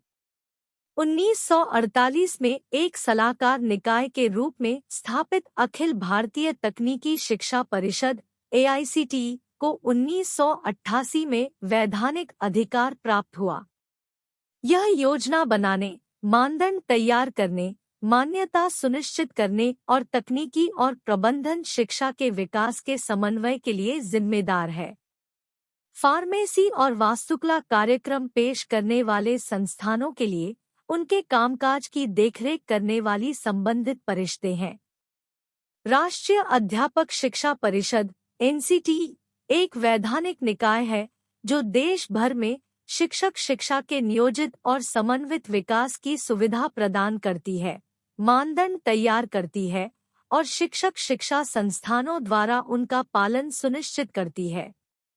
इसी प्रकार चिकित्सा अध्ययन, कानून आदि के लिए पेशेवर परिषदें मौजूद हैं जो अपने अपने क्षेत्रों में शैक्षणिक संस्थानों की देखरेख और मार्गदर्शन करती है। हम देख सकते हैं कि व्यावसायिक शिक्षा में उल्लेखनीय वृद्धि हुई है। आजादी के बाद के कुछ वर्षों के विपरीत अब व्यावसायिक अध्ययन प्रदान करने वाले संस्थानों की संख्या में उल्लेखनीय वृद्धि हुई है। यह वृद्धि बदलती सामाजिक-आर्थिक आवश्यकताओं के अनुरूप सरकार की नीतियों और व्यावसायिक शिक्षा के विस्तार के लिए निजी क्षेत्र के साथ सहयोग का परिणाम है। वर्तमान में निजी संस्थान विविध प्रकार के शैक्षिक कार्यक्रम पेश करते हैं। वे न केवल मात्रा के मामले में सेवा प्रदान करते हैं, बल्कि अपने प्रचुर संसाधनों और स्वतंत्रता के साथ भी खड़े होते हैं, जिससे उन्हें नए मांग संचालित कार्यक्रमों को आजमाने और स्थापित करने की अनुमति मिलती है। नतीजतन निजी संस्थान छात्रों के बीच तेजी से लोकप्रिय हो रहे हैं। चिंतन और कार्य 21.4 अपनी पसंद के राज्य से निम्न के अनुपात के बारे में जानकारी एकत्र करें। 1. सरकारी तकनीकी शिक्षा संस्थान एवं निजी एवं 2. सरकारी शिक्षक शिक्षा महाविद्यालय एवं निजी। शीर्षक: बिहार में शैक्षिक परिदृश्य, तकनीकी और शिक्षक शिक्षा संस्थानों का तुलनात्मक विश्लेषण। परिचय: इग्नू के एक छात्र के रूप में मुझे बिहार राज्य में शैक्षिक परिदृश्य का व्यापक विश्लेषण करने का काम सौंपा गया है, जिसमें विशेष रूप से तकनीकी शिक्षा और शिक्षक शिक्षा महाविद्यालयों के क्षेत्र में सरकारी और निजी संस्थानों के अनुपात पर ध्यान केंद्रित किया गया है। इस प्रतिबिंब और कार्य असाइनमेंट का उद्देश्य बिहार में शिक्षा प्रणाली के इन महत्वपूर्ण घटकों की वर्तमान स्थिति पर प्रकाश डालना है। तकनीकी शिक्षा संस्थान। भारत के कई अन्य राज्यों की तरह बिहार में भी विभिन्न उद्योगों में कुशल पेशेवरों की बढ़ती मांग के जवाब में तकनीकी शिक्षा संस्थानों में उल्लेखनीय वृद्धि देखी गई है। राज्य सरकारी और निजी तकनीकी शिक्षा संस्थानों का मिश्रण है जो इंजीनियरिंग, प्रौद्योगिकी और अन्य संबद्ध क्षेत्रों में पाठ्यक्रम प्रदान करते हैं। नवीनतम उपलब्ध आंकड़ों के अनुसार बिहार में इंजीनियरिंग कॉलेजों और पॉलिटेक्निक संस्थानों सहित बड़ी संख्या में सरकारी तकनीकी शिक्षा संस्थान हैं। इन संस्थानों को अक्सर छात्रों को सस्ती और गुणवत्तापूर्ण तकनीकी शिक्षा प्रदान करने के उद्देश्य से राज्य सरकार द्वारा स्थापित और वित्त पोषित किया जाता है। दूसरी ओर निजी क्षेत्र ने भी बिहार में तकनीकी शिक्षा में महत्वपूर्ण योगदान दिया है। पिछले कुछ वर्षों में निजी इंजीनियरिंग कॉलेजों और पॉलिटेक्निक संस्थानों का प्रसार हुआ है, जो विभिन्न प्रकार के पाठ्यक्रम और विशेषज्ञता प्रदान करते हैं। ये संस्थान अक्सर स्वायत्तता की डिग्री के साथ काम करते हैं और निजी निवेश और ट्यूशन फीस के माध्यम से वित्त पोषित होते हैं। बिहार में सरकारी और निजी तकनीकी शिक्षा संस्थानों का अनुपात राज्य के नेतृत्व वाली पहल और निजी उद्यम के बीच संतुलन को दर्शाता है। जबकि सरकारी संस्थानों का लक्ष्य आबादी के एक बड़े हिस्से को सुलभ शिक्षा प्रदान करना है, निजी संस्थान पाठ्यक्रमों की विविधता में योगदान करते हैं और अक्सर शैक्षिक पारिस्थितिकी तंत्र में नवाचार और उद्योग सहयोग लाते हैं। शिक्षक शिक्षा महाविद्यालय। शिक्षक शिक्षा शिक्षा प्रणाली का एक महत्वपूर्ण पहलू है, क्योंकि यह प्राथमिक, माध्यमिक और उच्च शिक्षा की गुणवत्ता को सीधे प्रभावित करती है। बिहार अच्छी तरह से प्रशिक्षित शिक्षकों के महत्व को पहचानते हुए सरकारी और निजी दोनों शिक्षक शिक्षा महाविद्यालय है। राज्य शैक्षिक अनुसंधान और प्रशिक्षण परिषद (SCRT) और जिला शिक्षा और प्रशिक्षण संस्थान (DIET) जैसे सरकारी शिक्षक शिक्षा कॉलेज राज्य भर के स्कूलों के लिए शिक्षकों को प्रशिक्षित करने में महत्वपूर्ण भूमिका निभाते हैं। इन संस्थानों को आम तौर पर शैक्षिक मानकों और पाठ्यक्रम विकास को बनाए रखने पर ध्यान देने के साथ राज्य सरकार द्वारा वित्त पोषित और प्रबंधित किया जाता है। बिहार में शिक्षक प्रशिक्षण परिदृश्य में निजी शिक्षक शिक्षा महाविद्यालय भी महत्वपूर्ण योगदानकर्ता के रूप में उभरे हैं। ये संस्थान अक्सर विश्वविद्यालयों या शिक्षा बोर्डों से संबद्ध होते हैं। शिक्षक बनने के इच्छुक व्यक्तियों के लिए वैकल्पिक रास्ते प्रदान करते हैं। वे शिक्षक शिक्षा में विविधता और विभिन्न शैक्षणिक दृष्टिकोण लाते हैं। बिहार में सरकारी और निजी शिक्षक शिक्षा कॉलेजों का अनुपात योग्य शिक्षकों की बढ़ती मांग को पूरा करने के लिए एक ठोस प्रयास को दर्शाता है। सरकारी संस्थान अपनी व्यापक उपस्थिति के साथ बड़े दर्शकों को लक्षित करते हैं और शिक्षक प्रशिक्षण के मानकीकरण में योगदान करते हैं। दूसरी ओर निजी संस्थान इच्छुक शिक्षकों की विविध आवश्यकताओं को पूरा करते हुए शिक्षक शिक्षा क्षेत्र में लचीलापन और नवीनता जोड़ते हैं। चुनौतियां और अवसर। जबकि तकनीकी और शिक्षक शिक्षा दोनों में सरकारी और निजी संस्थानों का सह-अस्तित्व एक सकारात्मक पहलू है, इस गतिशीलता से उत्पन्न होने वाली चुनौतियों और अवसरों को स्वीकार करना आवश्यक है। चुनौतियों में संस्थानों में शिक्षा की गुणवत्ता सुनिश्चित करना शामिल है, चाहे उनका स्वामित्व कुछ भी हो। सरकारी संस्थानों को संसाधनों की कमी का सामना करना पड़ सकता है, जिससे बुनियादी ढांचे और संकाय की गुणवत्ता प्रभावित हो सकती है, जबकि निजी संस्थान सामर्थ्य और पहुंच से संबंधित मुद्दों से जूझ सकते हैं। अवसर दोनों क्षेत्रों की ताकत का लाभ उठाने में निहित है। सरकारी और निजी संस्थानों के बीच सहयोग से सर्वोत्तम प्रथाओं, संकाय विनिमय कार्यक्रमों और संयुक्त अनुसंधान पहलों को साझा किया जा सकता है। यह सहयोगात्मक दृष्टिकोण बिहार में शिक्षा की समग्र गुणवत्ता को बढ़ा सकता है। निष्कर्षतः बिहार में शैक्षिक परिदृश्य तकनीकी और शिक्षक शिक्षा दोनों में सरकारी और निजी संस्थानों के सामंजस्यपूर्ण मिश्रण को दर्शाता है। इन संस्थाओं का सहअस्तित्व राज्य में शिक्षा प्रणाली के समग्र विकास में योगदान देता है। सरकारी और निजी संस्थानों का अनुपात एक संतुलित दृष्टिकोण का संकेत देता है, जिसमें प्रत्येक क्षेत्र आबादी की शैक्षिक आवश्यकताओं को संबोधित करने में एक अद्वितीय भूमिका निभाता है। 21.6 निजी क्षेत्र की भागीदारी के बारे में चिंताएं। हमने पहले व्यावसायिक शिक्षा में निजी व्यवसायों को शामिल करने के महत्व और उनकी भागीदारी के कारण इस क्षेत्र में होने वाले विकास पर चर्चा की है। जबकि निजी क्षेत्र की भागीदारी आज महत्वपूर्ण है, निजी संस्थाओं द्वारा प्रबंधित शैक्षणिक संस्थानों के तेजी से विस्तार के बारे में वैध चिंताएं हैं। इस अनुभाग में हम कुछ महत्वपूर्ण चिंताओं पर चर्चा करेंगे। कमजोर वर्गों का कम प्रतिनिधित्व।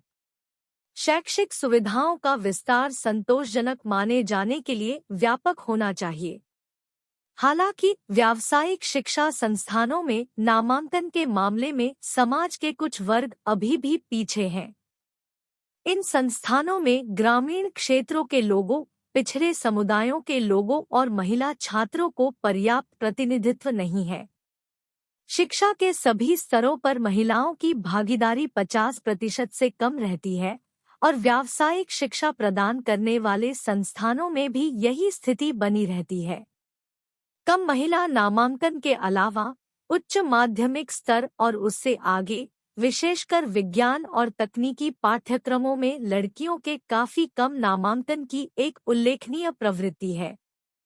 मानव संसाधन विकास मंत्रालय द्वारा उपलब्ध कराए गए नामांकन आंकड़ों के अनुसार 1971 में इंजीनियरिंग प्रौद्योगिकी वास्तुकला में 84,025 पुरुष स्नातक थे, जबकि महिला स्नातकों की संख्या केवल 820 थी। 1998 में पुरुष स्नातक बढ़कर 2,85,137 हो गए और महिला स्नातक 57,958 थी। MHRD डेटा यह भी दर्शाता है कि 1971 में मेडिसिन, एलोपैथी, होम्योपैथी, आयुर्वेद और यूनानी सहित में 18,742 महिलाओं की तुलना में 72,205 पुरुष स्नातक, स्नातकोत्तर और डॉक्टरेट डिग्री धारक थे। 25 वर्षों में पुरुषों की संख्या बढ़कर 97,591 हो गई और महिलाओं की संख्या 42,383 हो गई। 1971 में कृषि और वानिकी के लिए पुरुष डिग्री धारक 24,934 थे और महिलाएं 177 थी। 26 वर्षों में महिलाओं की संख्या बढ़कर 3,362 हो गई, जबकि पुरुषों की संख्या 41,738 थी। 1971 में शिक्षक शिक्षा कार्यक्रमों में पुरुष स्नातक 34,798 थे और महिलाएं 21,234 थी। 1998 तक पुरुष स्नातक 64,416 थे और महिलाएं 48,857 थी। पुरुषों की तुलना में महिलाओं के कम नामांकन के समान पैटर्न व्यवसाय प्रबंधन, पत्रकारिता, कानून, पुस्तकालय विज्ञान, शारीरिक शिक्षा आदि में देखे गए। डेटा व्यावसायिक शिक्षा में विस्तार और महिला नामांकन में वृद्धि का संकेत देता है, लेकिन लैंगिक समानता हासिल करने के लिए अभी भी महत्वपूर्ण प्रगति की आवश्यकता है। चिंतन और कार्य 21.5। आपकी राय में क्या व्यावसायिक शिक्षा के क्षेत्र में निजी भागीदारी एक स्वागत योग्य कदम है? शिक्षा के क्षेत्र में निजी भागीदारी सांस्कृतिक प्रभुत्व को रोकने और संस्कृतियों के एकरूपीकरण में कैसे योगदान दे सकती है? शीर्षक: व्यावसायिक शिक्षा में निजी भागीदारी, सांस्कृतिक विविधता में एक दोधारी तलवार। चिंतन और कार्रवाई 21.5 व्यावसायिक शिक्षा में निजी भागीदारी। परिचय: व्यावसायिक शिक्षा के क्षेत्र में निजी संस्थाओं की भागीदारी एक ऐसा विषय है जिसने हाल के वर्षों में व्यापक बहस और चर्चा को जन्म दिया है। भारत में एक मुक्त विश्वविद्यालय इग्नू के एक छात्र के रूप में यह गंभीर रूप से विश्लेषण करना आवश्यक है कि क्या व्यावसायिक शिक्षा में निजी भागीदारी एक स्वागत योग्य कदम है और यह सांस्कृतिक प्रभुत्व को रोकने और संस्कृतियों के एकरूपीकरण में कैसे योगदान दे सकता है। व्यावसायिक शिक्षा में निजी भागीदारी। व्यावसायिक शिक्षा में निजी भागीदारी तेजी से प्रचलित हो गई है। निजी संस्थान विभिन्न विषयों में पाठ्यक्रमों की एक विस्तृत श्रृंखला पेश करते हैं। इस बदलाव के सकारात्मक और नकारात्मक दोनों प्रभाव हैं। सकारात्मक पक्ष पर निजी संस्थान अक्सर नवाचार, लचीलापन और संसाधन लाते हैं जो शिक्षा की गुणवत्ता को बढ़ा सकते हैं। वे बदलती उद्योग मांगों पर अधिक तेजी से प्रतिक्रिया दे सकते हैं और विशिष्ट आवश्यकताओं को पूरा करने के लिए विशेष पाठ्यक्रम प्रदान कर सकते हैं। हालांकि नकारात्मक पक्ष पहुंच और सामर्थ्य में निहित है। निजी शिक्षा अधिक महंगी होती है, जिससे आर्थिक रूप से वंचित व्यक्तियों तक पहुंच सीमित हो जाती है।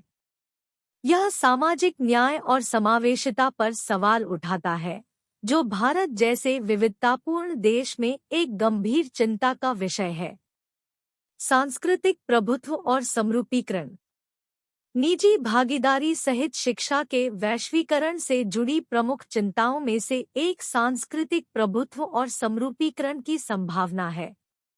जब निजी संस्थाएं शिक्षा क्षेत्र पर हावी हो जाती है, तो सांस्कृतिक साम्राज्यवाद का खतरा होता है, जहां कुछ सांस्कृतिक दृष्टिकोण और मूल्यों को दूसरों पर प्राथमिकता दी जाती है।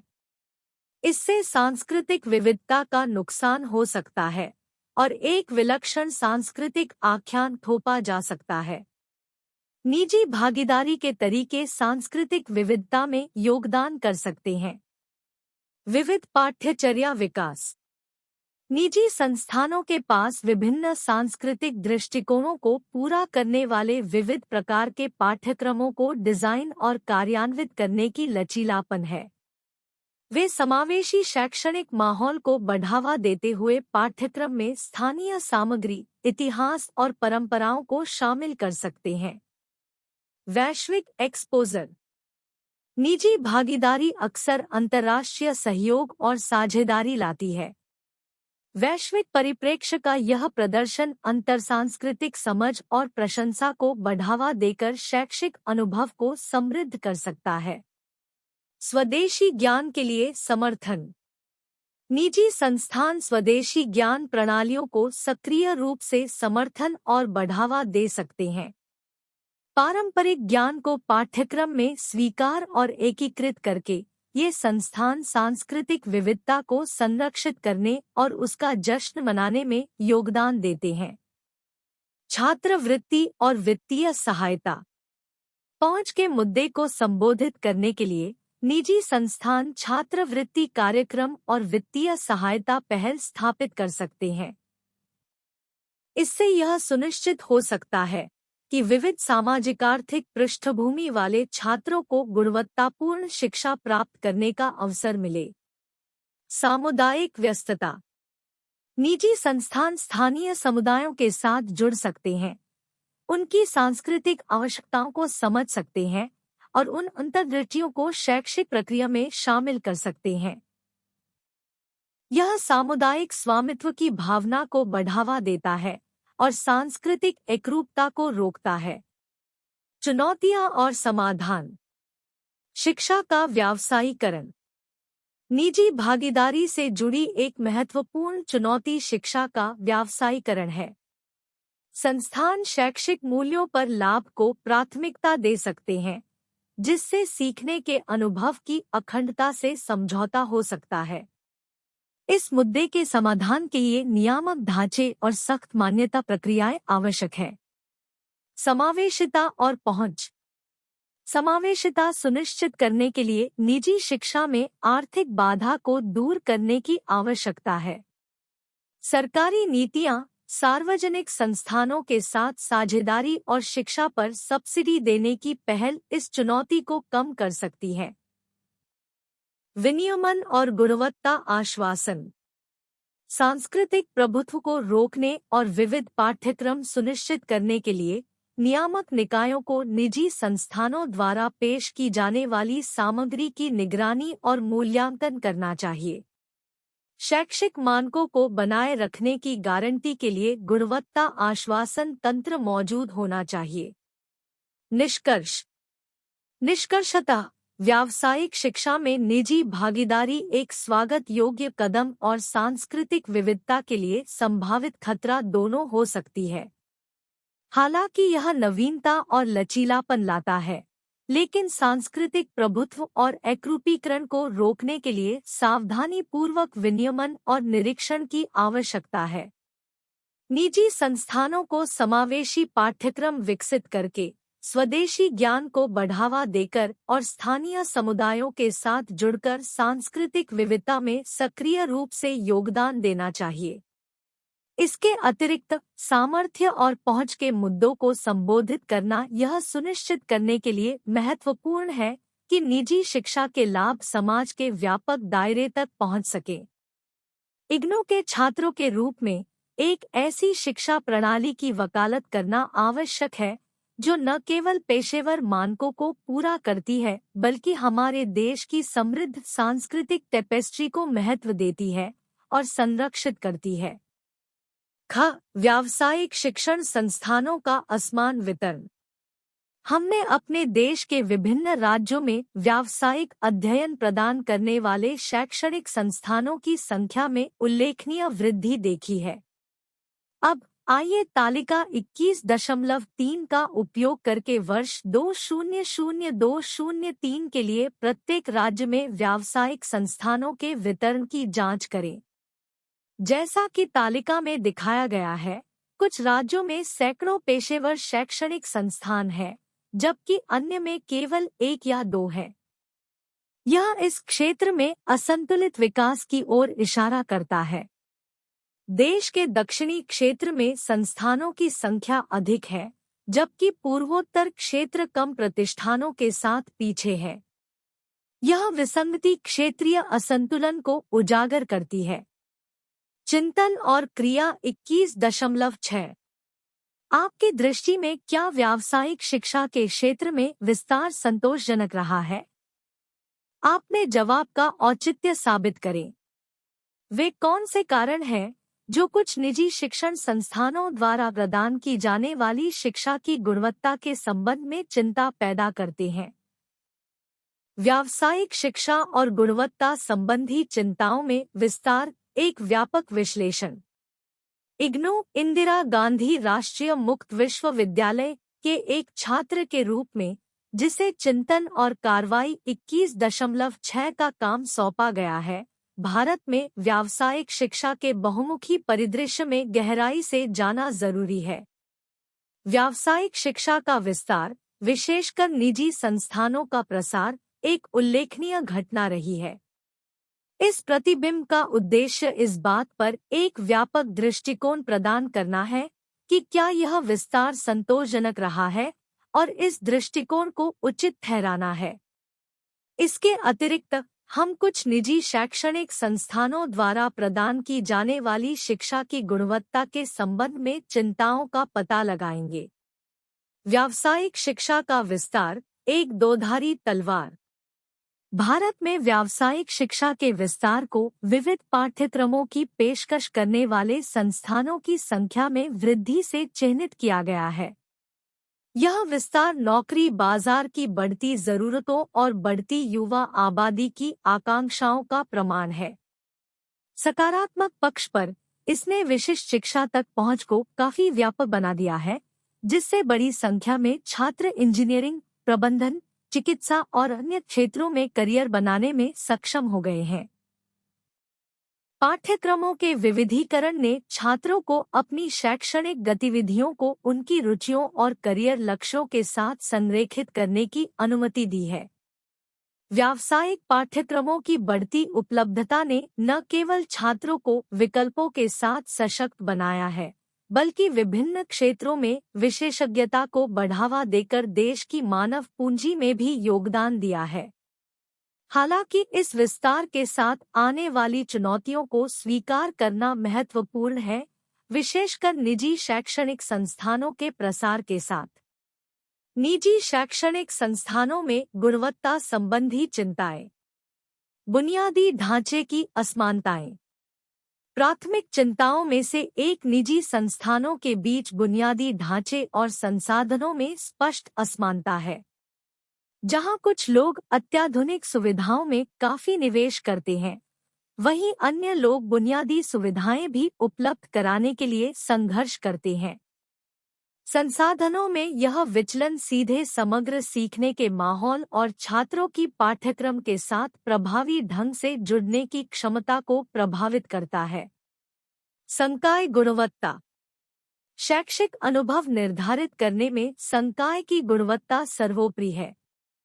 हालांकि कुछ निजी संस्थानों को योग्य और अनुभवी संकाय सदस्यों को आकर्षित करने और बनाए रखने में चुनौतियों का सामना करना पड़ता है। इसके परिणामस्वरूप पाठ्यक्रमों के वितरण, परामर्श और समग्र शैक्षणिक मार्गदर्शन में समझौता हो सकता है, जिससे सीखने के परिणामों पर नकारात्मक प्रभाव पड़ सकता है। नियामक ढांचे की चुनौतियां। भारत में निजी शैक्षणिक संस्थानों को नियंत्रित करने वाले नियामक ढांचे की अक्सर इसकी अपर्याप्तताओं के लिए आलोचना की जाती रही है। कुछ संस्थान निर्धारित मानकों का पालन नहीं कर सकते हैं, जिससे पाठ्यक्रम डिजाइन, मूल्यांकन प्रक्रियाओं और समग्र शासन से संबंधित समस्याएं पैदा हो सकती हैं। कड़े निरीक्षण की यह कमी प्रदान की जाने वाली शिक्षा की गुणवत्ता से समझौता कर सकती है। शिक्षा का व्यावसायीकरण। एक बढ़ती हुई चिंता शिक्षा का व्यावसायीकरण है, जहां वित्तीय विचारों को शैक्षिक परिणामों पर प्राथमिकता दी जाती है। कुछ निजी संस्थान शिक्षा की गुणवत्ता पर लाभ मार्जिन को प्राथमिकता देते हैं, जिससे सार के बजाय मात्रा पर ध्यान केंद्रित होता है।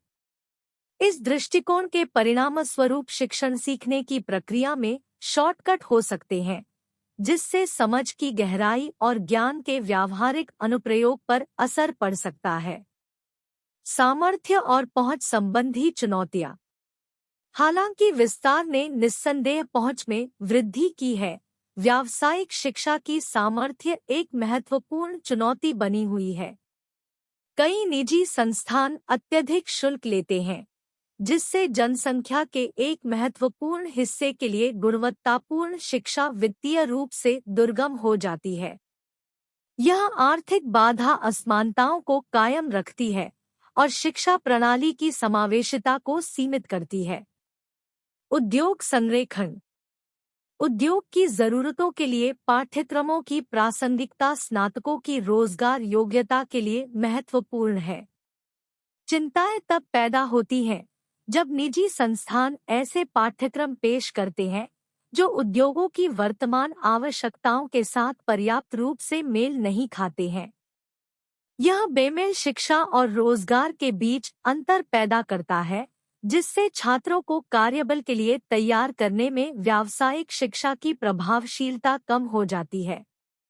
संक्षेप में, कुछ निजी शैक्षणिक संस्थानों द्वारा प्रदान की जाने वाली शिक्षा की गुणवत्ता के संबंध में चिंताएं जटिल और बहुआयामी हैं। ये मुद्दे बुनियादी ढांचे, संकाय गुणवत्ता, नियामक ढांचे, व्यावसायीकरण, सामर्थ्य और उद्योग संरेखण तक फैले हुए हैं। इग्नू के एक छात्र के रूप में इन चिंताओं का आलोचनात्मक मूल्यांकन करना और इन चुनौतियों से निपटने के लिए समग्र दृष्टिकोण की वकालत करना आवश्यक है। आगे की राह, सिफारिशें और समाधान। उन्नत नियामक निरीक्षण। नियामक ढांचे को मजबूत करना अत्यावश्यक है। निजी संस्थानों के नियमित और कड़े मूल्यांकन से गुणवत्ता मानकों का पालन सुनिश्चित किया जा सकता है। इसमें बुनियादी ढांचे, संकाय योग्यता और पाठ्यक्रम प्रासंगिकता का आकलन शामिल है। संकाय विकास कार्यक्रम। संकाय विकास कार्यक्रमों में निवेश करने से शिक्षा की गुणवत्ता में वृद्धि हो सकती है। प्रशिक्षण और कार्यशालाओं के माध्यम से संस्थानों को अपने संकाय के पेशेवर विकास को प्राथमिकता देने के लिए प्रोत्साहित करने से समग्र शैक्षणिक माहौल पर सकारात्मक प्रभाव पड़ सकता है। उद्योगात्मक सहयोग को बढ़ावा देना। शैक्षणिक संस्थानों और उद्योगों के बीच मजबूत संबंध स्थापित करने से यह सुनिश्चित हो सकता है कि पाठ्यक्रम प्रासंगिक बने रहें और छात्र कार्यबल के लिए पर्याप्त रूप से तैयार हों। इंटर्नशिप कार्यक्रम, अतिथि व्याख्यान और उद्योग प्रायोजित परियोजनाएं सिद्धांत और व्यवहार के बीच की खाई को पाट सकती हैं। पारदर्शी शुल्क संरचना और वित्तीय सहायता। निजी संस्थानों को पारदर्शी शुल्क संरचना अपनानी चाहिए और व्यावसायिक शिक्षा को और अधिक किफायती बनाने के प्रयास किए जाने चाहिए। वित्तीय सहायता, छात्रवृत्ति और लचीले भुगतान विकल्प प्रदान करने से गुणवत्तापूर्ण शिक्षा को अधिक व्यापक जनसांख्यिकीय के लिए सुलभ बनाने में योगदान मिल सकता है। अनुसंधान और नवाचार को बढ़ावा देना। संस्थानों को अनुसंधान और नवाचार पर ध्यान केंद्रित करने के लिए प्रोत्साहित करने से समग्र शैक्षणिक माहौल में सुधार हो सकता है। यह पूछताछ की संस्कृति को बढ़ावा देता है और यह सुनिश्चित करता है कि छात्र अपने संबंधित क्षेत्रों में नवीनतम विकास से अवगत हों। निष्कर्ष, एक संतुलित शैक्षिक परिदृश्य की ओर।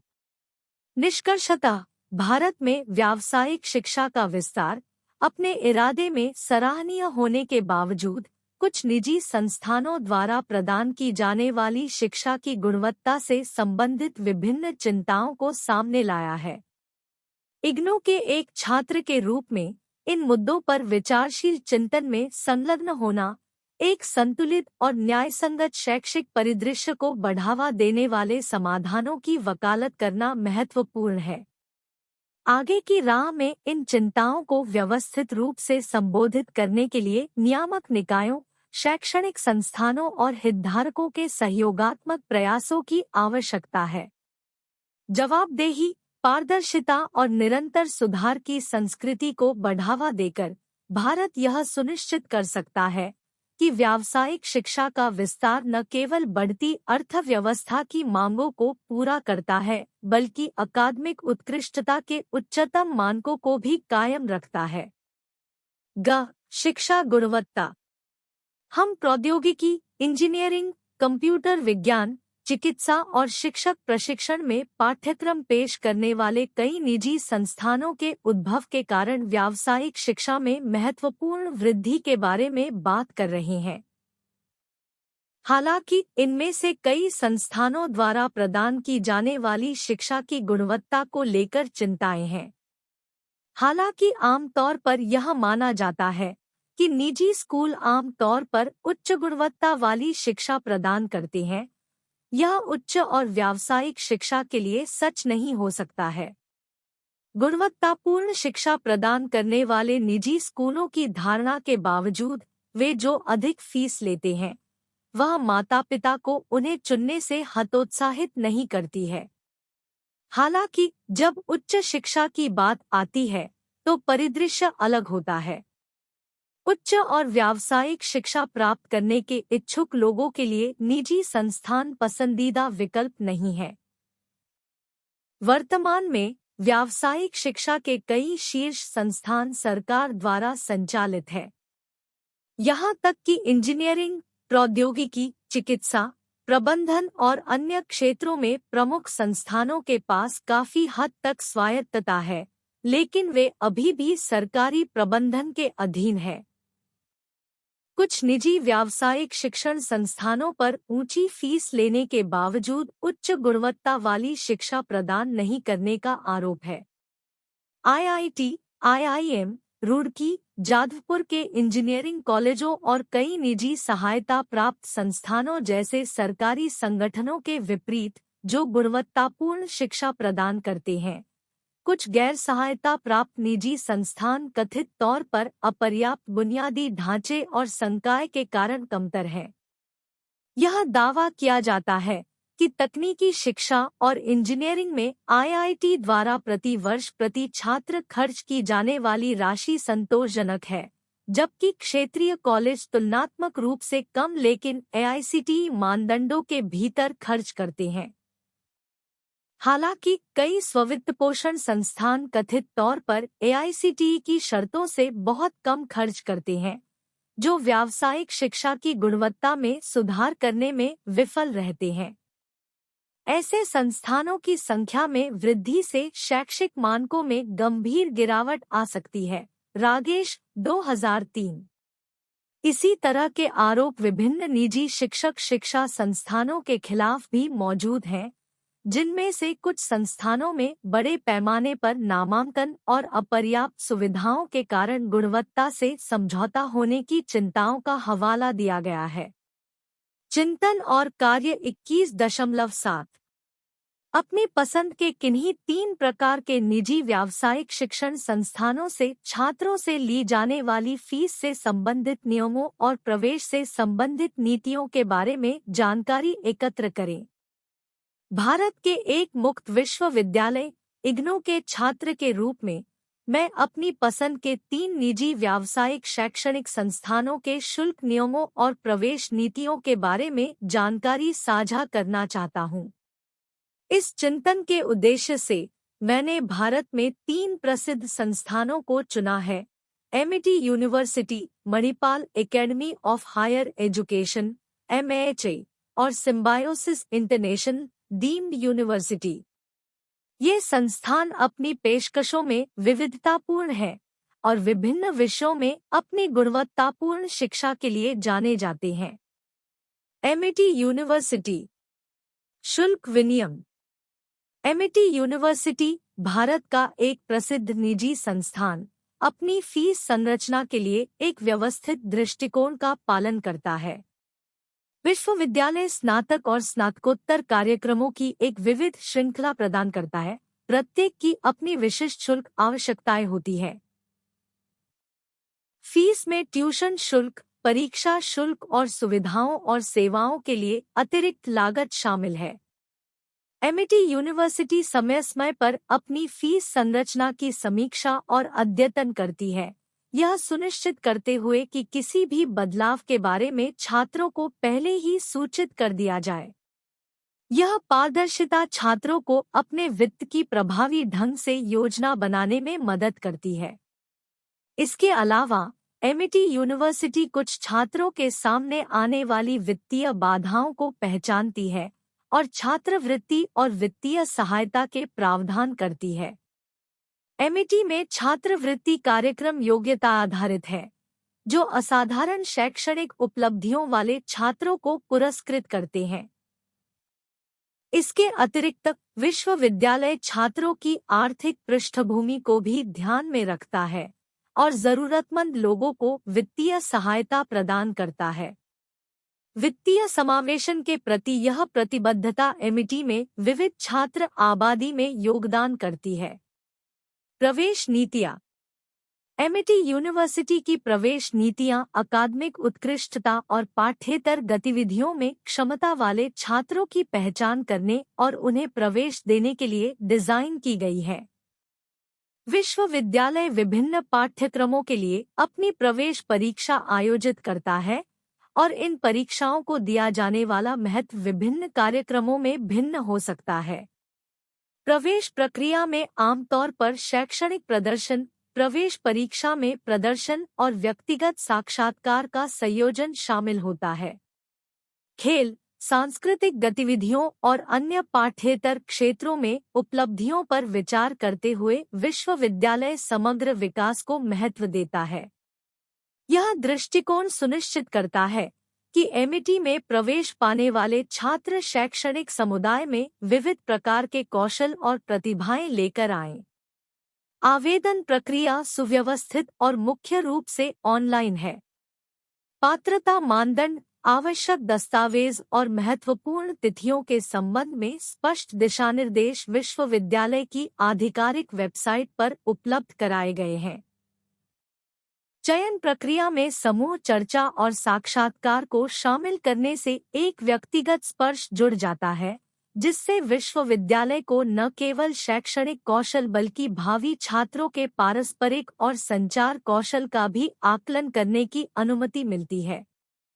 मणिपाल उच्च शिक्षा अकादमी MAHI। शुल्क विनियम।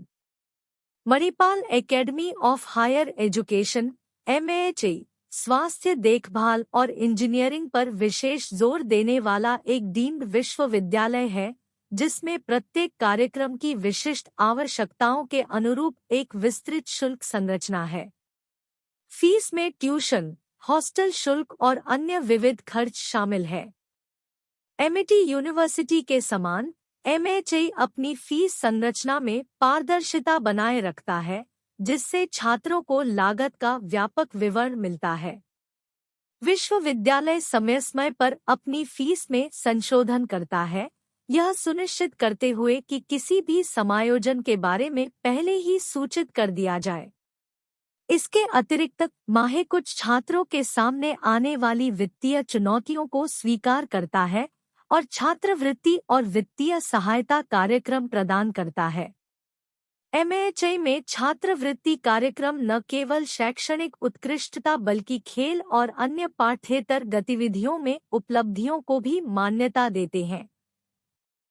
छात्रवृत्ति के लिए यह समावेशी दृष्टिकोण एक विविध और गतिशील छात्र समुदाय को बढ़ावा देने के लिए विश्वविद्यालय की प्रतिबद्धता के अनुरूप है। प्रवेश नीतियाँ। MAHI की प्रवेश नीतियाँ व्यापक हैं और प्रत्येक कार्यक्रम की आवश्यकताओं के अनुरूप है। विश्वविद्यालय इंजीनियरिंग के लिए मणिपाल प्रवेश परीक्षा MAT और विभिन्न पाठ्यक्रमों के लिए अन्य प्रासंगिक परीक्षाओं जैसी प्रवेश परीक्षा आयोजित करता है। कार्यक्रम के आधार पर इन परीक्षाओं को दिया जाने वाला महत्व भिन्न भिन्न हो सकता है।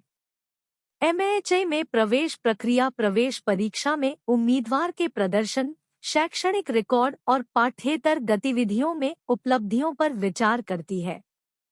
विश्वविद्यालय विविधता को महत्व देता है और चयन मानदंड के हिस्से के रूप में खेल में राष्ट्रीय या अंतर्राष्ट्रीय प्रतिनिधित्व और उपलब्धियों जैसे कारकों को शामिल कर सकता है। आवेदन प्रक्रिया मुख्य रूप से ऑनलाइन है, जिसमें विश्वविद्यालय संभावित छात्रों को विस्तृत निर्देश और दिशानिर्देश प्रदान करता है। विविधता और समावेशिता के प्रति MAHI की प्रतिबद्धता इसकी प्रवेश प्रक्रिया में स्पष्ट है, यह सुनिश्चित करते हुए कि विभिन्न प्रतिभाओं और पृष्ठभूमि वाले छात्रों को विश्वविद्यालय के शैक्षणिक वातावरण में योगदान करने का अवसर दिया जाता है। Symbiosis international deemed university. शुल्क विनियम। सिम्बायोसिस इंटरनेशनल भारत में संस्थानों का एक प्रमुख समूह अपने घटक कॉलेजों में एक संरचित शुल्क प्रणाली का पालन करता है। फीस में ट्यूशन, परीक्षा शुल्क और विश्वविद्यालय द्वारा प्रदान की जाने वाली अन्य सुविधाएं शामिल है। सिम्बायोसिस चर्चा किए गए अन्य संस्थानों की तरह समय समय पर अपनी शुल्क संरचना में संशोधन करता है और किसी भी बदलाव के बारे में छात्रों को पहले ही सूचित कर दिया जाता है। वित्तीय सहायता प्रदान करने की विश्वविद्यालय की प्रतिबद्धता उसके छात्रवृत्ति कार्यक्रमों में परिलक्षित होती है। मेधावी छात्र और वित्तीय बाधाओं का सामना करने वाले छात्र छात्रवृत्ति और अन्य प्रकार की वित्तीय सहायता के लिए पात्र हैं। यह दृष्टिकोण विविध छात्र आबादी के लिए गुणवत्तापूर्ण शिक्षा को सुलभ बनाने के सिम्बायोसिस इंटरनेशनल के लक्ष्य के अनुरूप है। प्रवेश नीतियाँ। सिम्बायोसिस इंटरनेशनल की प्रवेश नीतियाँ अकादमिक उत्कृष्टता, योग्यता और विविध प्रतिभाओं के संयोजन वाले छात्रों की पहचान करने और उन्हें प्रवेश देने के लिए डिजाइन की गई है। विश्वविद्यालय प्रबंधन कार्यक्रमों के लिए Symbiosis national aptitude test SNAP और विभिन्न पाठ्यक्रमों के लिए अन्य प्रासंगिक परीक्षाओं जैसे प्रवेश परीक्षा आयोजित करता है। सिम्बायोसिस में प्रवेश प्रक्रिया में उम्मीदवार की शैक्षणिक पृष्ठभूमि, प्रवेश परीक्षा में प्रदर्शन और समूह चर्चा और व्यक्तिगत साक्षात्कार में भागीदारी का मूल्यांकन शामिल है। विश्वविद्यालय छात्रों के समग्र विकास को महत्व देता है और खेल, सांस्कृतिक गतिविधियों और अन्य पाठ्येतर गतिविधियों में उपलब्धियों पर विचार करता है। आवेदन प्रक्रिया मुख्य रूप से ऑनलाइन है, जिसमें विश्वविद्यालय पात्रता मानदंड, आवश्यक दस्तावेजों और महत्वपूर्ण तिथियों पर विस्तृत जानकारी प्रदान करता है। विविध और समावेशी शैक्षणिक समुदाय को बढ़ावा देने के लिए सिम्बायोसिस इंटरनेशनल की प्रतिबद्धता प्रवेश प्रक्रिया के प्रति इसके समग्र दृष्टिकोण में स्पष्ट है।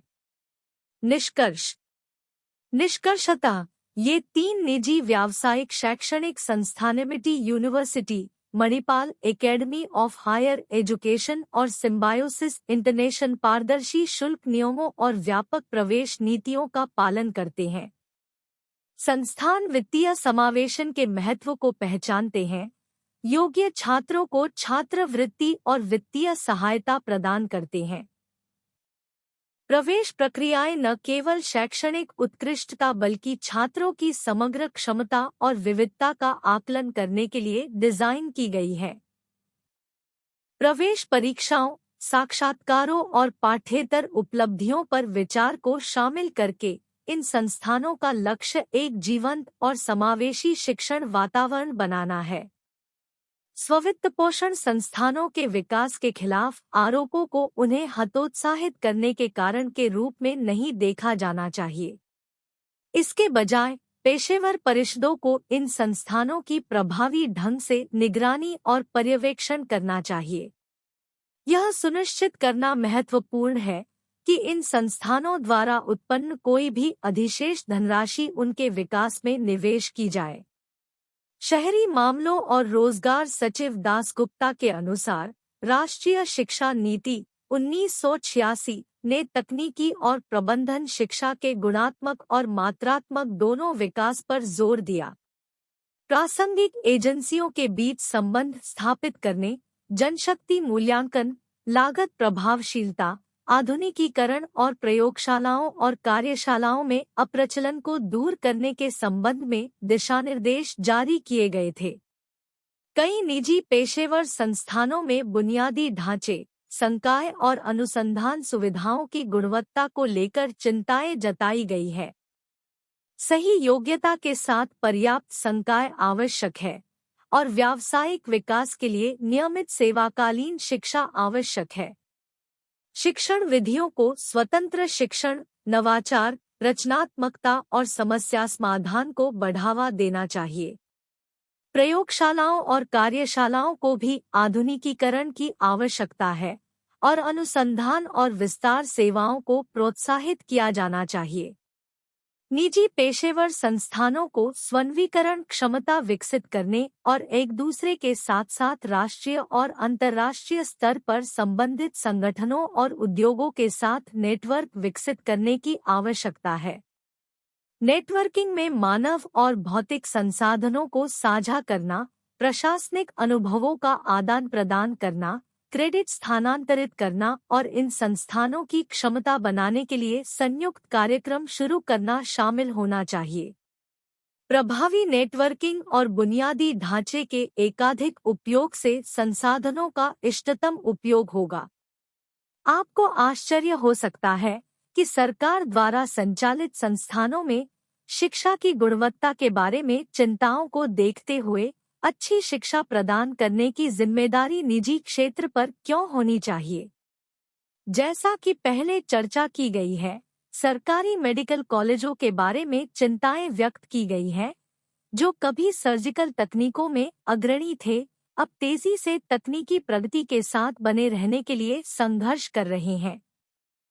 पुराने पाठ्यक्रम, तकनीक और बुनियादी ढांचे सर्जिकल प्रशिक्षण, शिक्षा और रोगी देखभाल पर नकारात्मक प्रभाव डाल रहे हैं, जिससे वे निजी चिकित्सा संस्थानों से पिछड़ रहे हैं।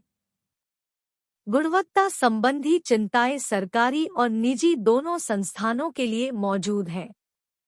इस इकाई में इस बात पर कई बार जोर दिया गया है कि निजी क्षेत्र ने व्यावसायिक शिक्षा के विस्तार में महत्वपूर्ण योगदान दिया है। कुछ क्षेत्रों में सरकारी संस्थानों की संख्या में कमी से उन क्षेत्रों पर हानिकारक प्रभाव पड़ेगा। मुखोपाध्याय 2000 ने ठीक ही बताया है कि शिक्षा क्षेत्र में प्रवेश करने में निजी क्षेत्र के लिए प्राथमिक चुनौती न केवल बड़ी संख्या में उम्मीदवारों से निपटना है, बल्कि मुख्य रूप से गुणवत्तापूर्ण शिक्षा का प्रावधान सुनिश्चित करना है। कुछ निजी गैर विश्वविद्यालय संस्थान मात्रा और गुणवत्ता दोनों में उत्कृष्ट प्रदर्शन करते हुए मॉडल के रूप में काम करते हैं। इसलिए इस क्षेत्र में अपेक्षाकृत हाल ही में प्रवेश को देखते हुए पेशेवर शैक्षणिक संस्थानों, विशेष रूप से निजी क्षेत्र के संस्थानों के लिए गुणवत्ता को बनाए रखना और बढ़ाना महत्वपूर्ण है। 21.7 शिक्षा का व्यावसायीकरण। कुछ लोग निजी व्यावसायिक शिक्षण संस्थानों पर शिक्षा को व्यवसाय बनाने का आरोप लगाते हैं। उनका दावा है कि इन संस्थानों में छात्रों और शिक्षकों दोनों का फायदा उठाया जा रहा है। जब हम शिक्षा में व्यावसायीकरण की बात करते हैं, तो हमारा तात्पर्य व्यावसायिक रूप से लाभदायक तरीकों को अपनाकर पैसा कमाने या धन जुटाने की प्रथा से है। इसमें गुणवत्तापूर्ण शिक्षा प्रदान करने के लिए उचित सुविधाएं और सेवाएं सुनिश्चित किए बिना बड़ी संख्या में छात्रों को प्रवेश देना शामिल हो सकता है। आनंद 1997। चिंता की बात यह है कि प्राथमिक लक्ष्य सामाजिक विकास में योगदान देने के बजाय पैसा कमाना बन जाता है। इन संस्थानों द्वारा ली जाने वाली उच्च फीस को अनुचित माना जाता है, क्योंकि प्रदान की जाने वाली शिक्षा की गुणवत्ता लागत से मेल नहीं खाती है। ऐसी आशंका है कि ऐसे संस्थानों के प्रसार से छात्रों के नामांकन के मामले में ध्यान योग्यता से हटकर पैसे पर केंद्रित हो जाएगा। व्यावसायिक शिक्षा तब सामाजिक उन्नति में योगदान देने के बजाय व्यक्तिगत प्रगति का एक उपकरण बन सकती है, जो केवल उन लोगों तक सीमित है जो इसे वहन कर सकते हैं।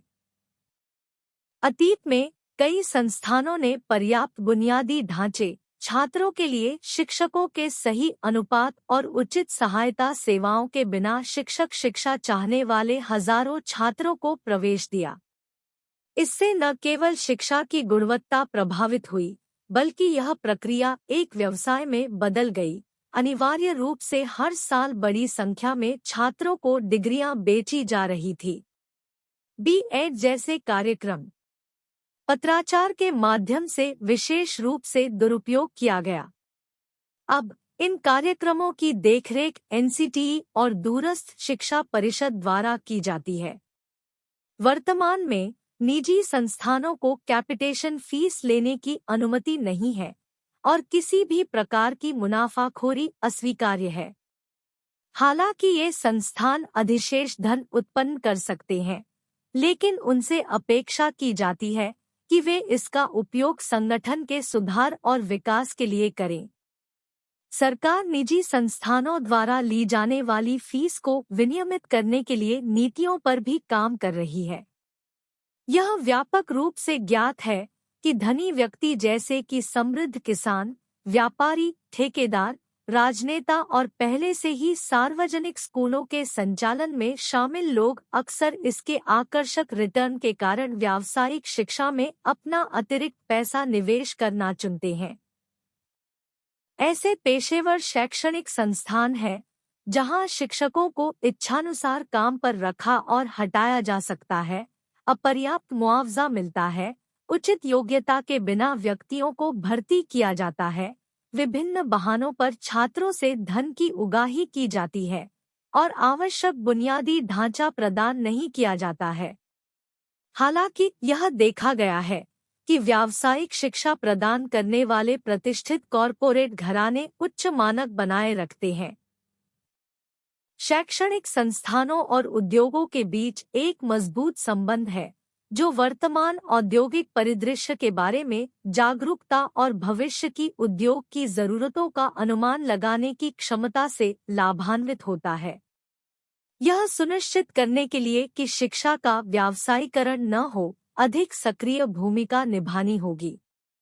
सरकार, पेशेवर परिषदों, मान्यता प्राप्त एजेंसियों और हितधारकों को शिक्षा की बिक्री को रोकने के लिए सक्रिय होने की आवश्यकता है। चिंतन और क्रिया 21.8। शिक्षा के व्यावसायीकरण का प्रमुख सामाजिक प्रभाव क्या है? व्यावसायिक शिक्षा प्रदान करने वाले संस्थानों द्वारा प्रदान की जाने वाली शिक्षा की गुणवत्ता में सुधार के लिए उठाए जा सकने वाले किन्हीं 2 कदमों की व्याख्या करें। शीर्षक: शिक्षा के व्यावसायीकरण का सामाजिक प्रभाव और व्यावसायिक शिक्षा में गुणवत्ता वृद्धि के कदम। परिचय: इग्नू के एक छात्र के रूप में मुझे शिक्षा के व्यावसायीकरण के प्रमुख सामाजिक प्रभाव पर विचार करने और व्यावसायिक शिक्षा प्रदान करने वाले संस्थानों द्वारा प्रदान की जाने वाली शिक्षा की गुणवत्ता को बढ़ाने के लिए 2 कदम प्रस्तावित करने का काम सौंपा गया है। शिक्षा का व्यावसायीकरण विश्व स्तर पर एक व्यापक प्रवृत्ति बन गया है, जिसके समाज पर सकारात्मक और नकारात्मक दोनों परिणाम हैं। इस प्रतिबिंब का उद्देश्य सामाजिक निहितार्थों की पड़ताल करना और व्यावसायिक क्षेत्र में शिक्षा की गुणवत्ता सुनिश्चित करने के लिए कार्रवाई योग्य कदमों का प्रस्ताव करना है। शिक्षा के व्यावसायीकरण का प्रमुख सामाजिक प्रभाव। शिक्षा के व्यावसायीकरण से तात्पर्य शिक्षा को बाजार में खरीदी और बेची जाने वाली वस्तु में बदलने से है। इस घटना के दूरगामी सामाजिक प्रभाव है, जो समाज के विभिन्न पहलुओं को प्रभावित करते हैं। 1. सामाजिक असमानता। शिक्षा के व्यावसायीकरण का एक प्रमुख सामाजिक प्रभाव सामाजिक असमानता का बढ़ना है। जैसे जैसे शिक्षा एक वस्तु बन जाती है, यह अक्सर हाशिए पर रहने वाले समुदायों के लिए अप्राप्य हो जाती है। उच्च ट्यूशन फीस, महंगी पाठ्यपुस्तकें और शिक्षा से जुड़ी अतिरिक्त लागतें आर्थिक रूप से वंचित व्यक्तियों के लिए बाधाएं पैदा करती है। यह एक ऐसे परिदृश्य की ओर ले जाता है जहां केवल विशेषाधिकार प्राप्त लोग ही गुणवत्तापूर्ण शिक्षा प्राप्त कर सकते हैं, जिससे सामाजिक असमानताएं कायम रहती हैं। इसके अलावा लाभ के उद्देश्यों से प्रेरित संस्थान कम समृद्ध पृष्ठभूमि वाले लोगों की जरूरतों को नजरअंदाज करते हुए अमीर छात्रों को प्राथमिकता दे सकते हैं। यह मौजूदा सामाजिक असमानताओं को बढ़ाता है, सामाजिक गतिशीलता में बाधा डालता है और वर्ग विभाजन को मजबूत करता है। नतीजतन, जो समाज शिक्षा का व्यावसायीकरण करता है, वह कुछ समूहों के लिए नुकसान का एक स्थायी चक्र पैदा करने का जोखिम उठाता है। 2. शैक्षिक मूल्यों का क्षरण। व्यावसायीकरण से आवश्यक शैक्षिक मूल्यों का क्षरण हो सकता है। जब शैक्षणिक संस्थान मुख्य रूप से लाभ के उद्देश्यों से संचालित होते हैं, तो गुणवत्ता पर मात्रा को प्राथमिकता देने की प्रवृत्ति होती है।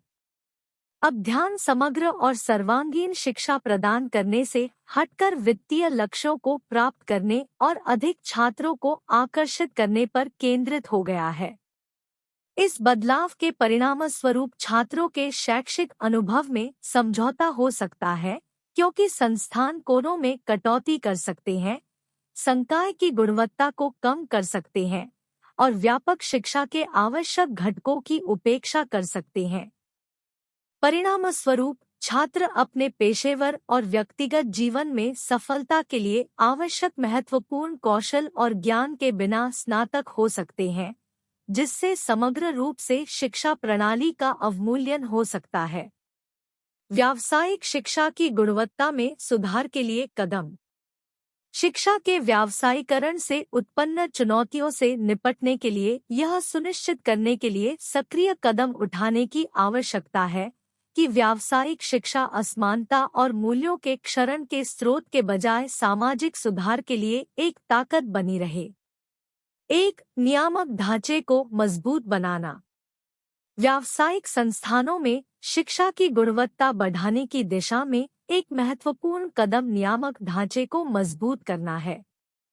सरकारों और संबंधित शैक्षिक अधिकारियों को यह सुनिश्चित करने के लिए कड़े नियम स्थापित और लागू करने चाहिए कि संस्थान परिभाषित मानकों का पालन करें। इसमें पाठ्यक्रम की गुणवत्ता, संकाय योग्यता, बुनियादी ढांचे और छात्र से शिक्षक अनुपात के लिए दिशानिर्देश निर्धारित करना शामिल है। अनुपालन की निगरानी करने और उच्च मानकों को बनाए रखने के लिए संस्थानों को जवाबदेह बनाने के लिए नियमित ऑडिट और मूल्यांकन किए जाने चाहिए। नियामक ढांचे को मजबूत करके लाभ संचालित उद्देश्यों के कारण घटिया शिक्षा के जोखिम को कम किया जा सकता है। 2. छात्रवृत्ति और वित्तीय सहायता के माध्यम से समावेशिता को बढ़ावा देना। शिक्षा के व्यावसायीकरण से उत्पन्न सामाजिक असमानता को दूर करने के लिए संस्थानों को शिक्षा को और अधिक सुलभ बनाने के उपाय लागू करने चाहिए। इसे प्राप्त करने का एक प्रभावी तरीका छात्रवृत्ति और वित्तीय सहायता कार्यक्रमों के माध्यम से समावेशिता को बढ़ावा देना है। शैक्षणिक संस्थानों को सरकारों और निजी संगठनों के सहयोग से योग्यता और आवश्यकता के आधार पर मजबूत छात्रवृत्ति कार्यक्रम स्थापित करने चाहिए। ये कार्यक्रम योग्य छात्रों पर वित्तीय बोझ को काफी कम कर सकते हैं, यह सुनिश्चित करते हुए कि शिक्षा केवल संपन्न लोगों तक सीमित विशेषाधिकार के बजाय सशक्तिकरण का एक उपकरण बनी रहे। समावेशिता को बढ़ावा देकर समाज सामाजिक आर्थिक बाधाओं को तोड़ने और अधिक न्यायसंगत शैक्षिक परिदृश्य बनाने की दिशा में काम कर सकता है। निष्कर्षतः शिक्षा के व्यावसायीकरण का गहरा सामाजिक प्रभाव है, जिसमें सामाजिक असमानता बढ़ने से लेकर शैक्षिक मूल्यों का क्षरण तक शामिल है। इग्नू के एक छात्र के रूप में इन चुनौतियों को पहचानना और व्यावसायिक शिक्षा की गुणवत्ता बढ़ाने वाले उपायों की वकालत करना अनिवार्य है। नियामक ढांचे को मजबूत करना और छात्रवृत्ति के माध्यम से समावेशिता को बढ़ावा देना 2 कार्रवाई योग्य कदम हैं, जो शैक्षिक परिदृश्य पर सकारात्मक प्रभाव डाल सकते हैं।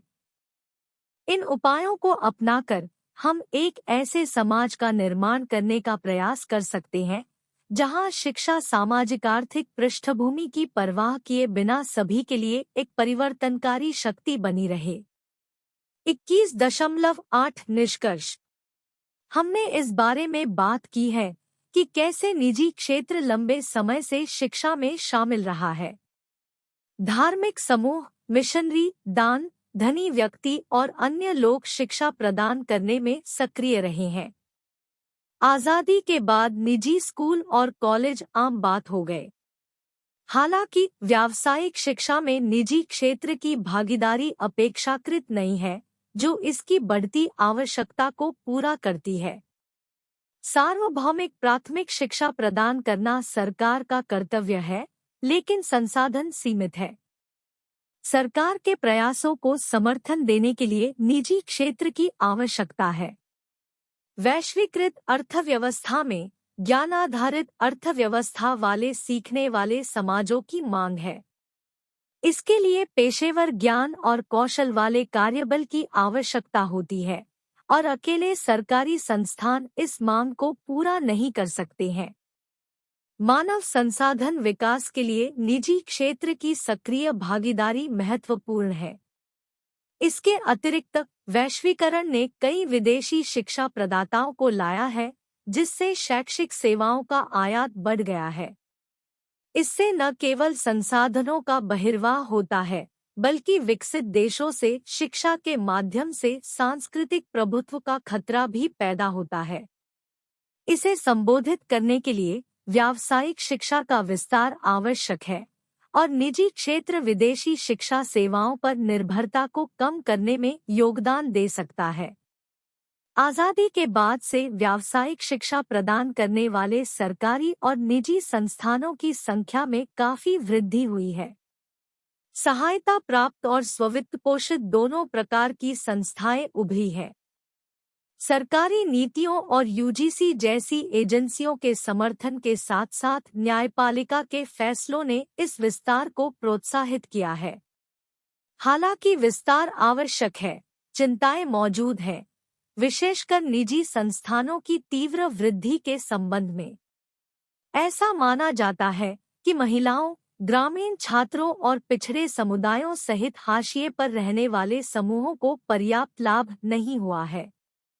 संस्थानों के वितरण में क्षेत्रीय असंतुलन भी नोट किया गया है, कुछ क्षेत्रों में केवल कुछ ही है। इसके अतिरिक्त कुछ संस्थानों द्वारा प्रदान की जाने वाली शिक्षा की गुणवत्ता के बारे में भी चिंताएं हैं, विशेष रूप से स्ववित्त पोषित संस्थानों में व्यावसायीकरण के आरोप हैं। इन चिंताओं के बावजूद यह स्वीकार किया गया है कि व्यावसायिक शिक्षा का विस्तार आवश्यक है और निजी भागीदारी महत्वपूर्ण है। इस क्षेत्र के स्वस्थ विस्तार को सुनिश्चित करने के लिए इन मुद्दों को संबोधित करना महत्वपूर्ण है।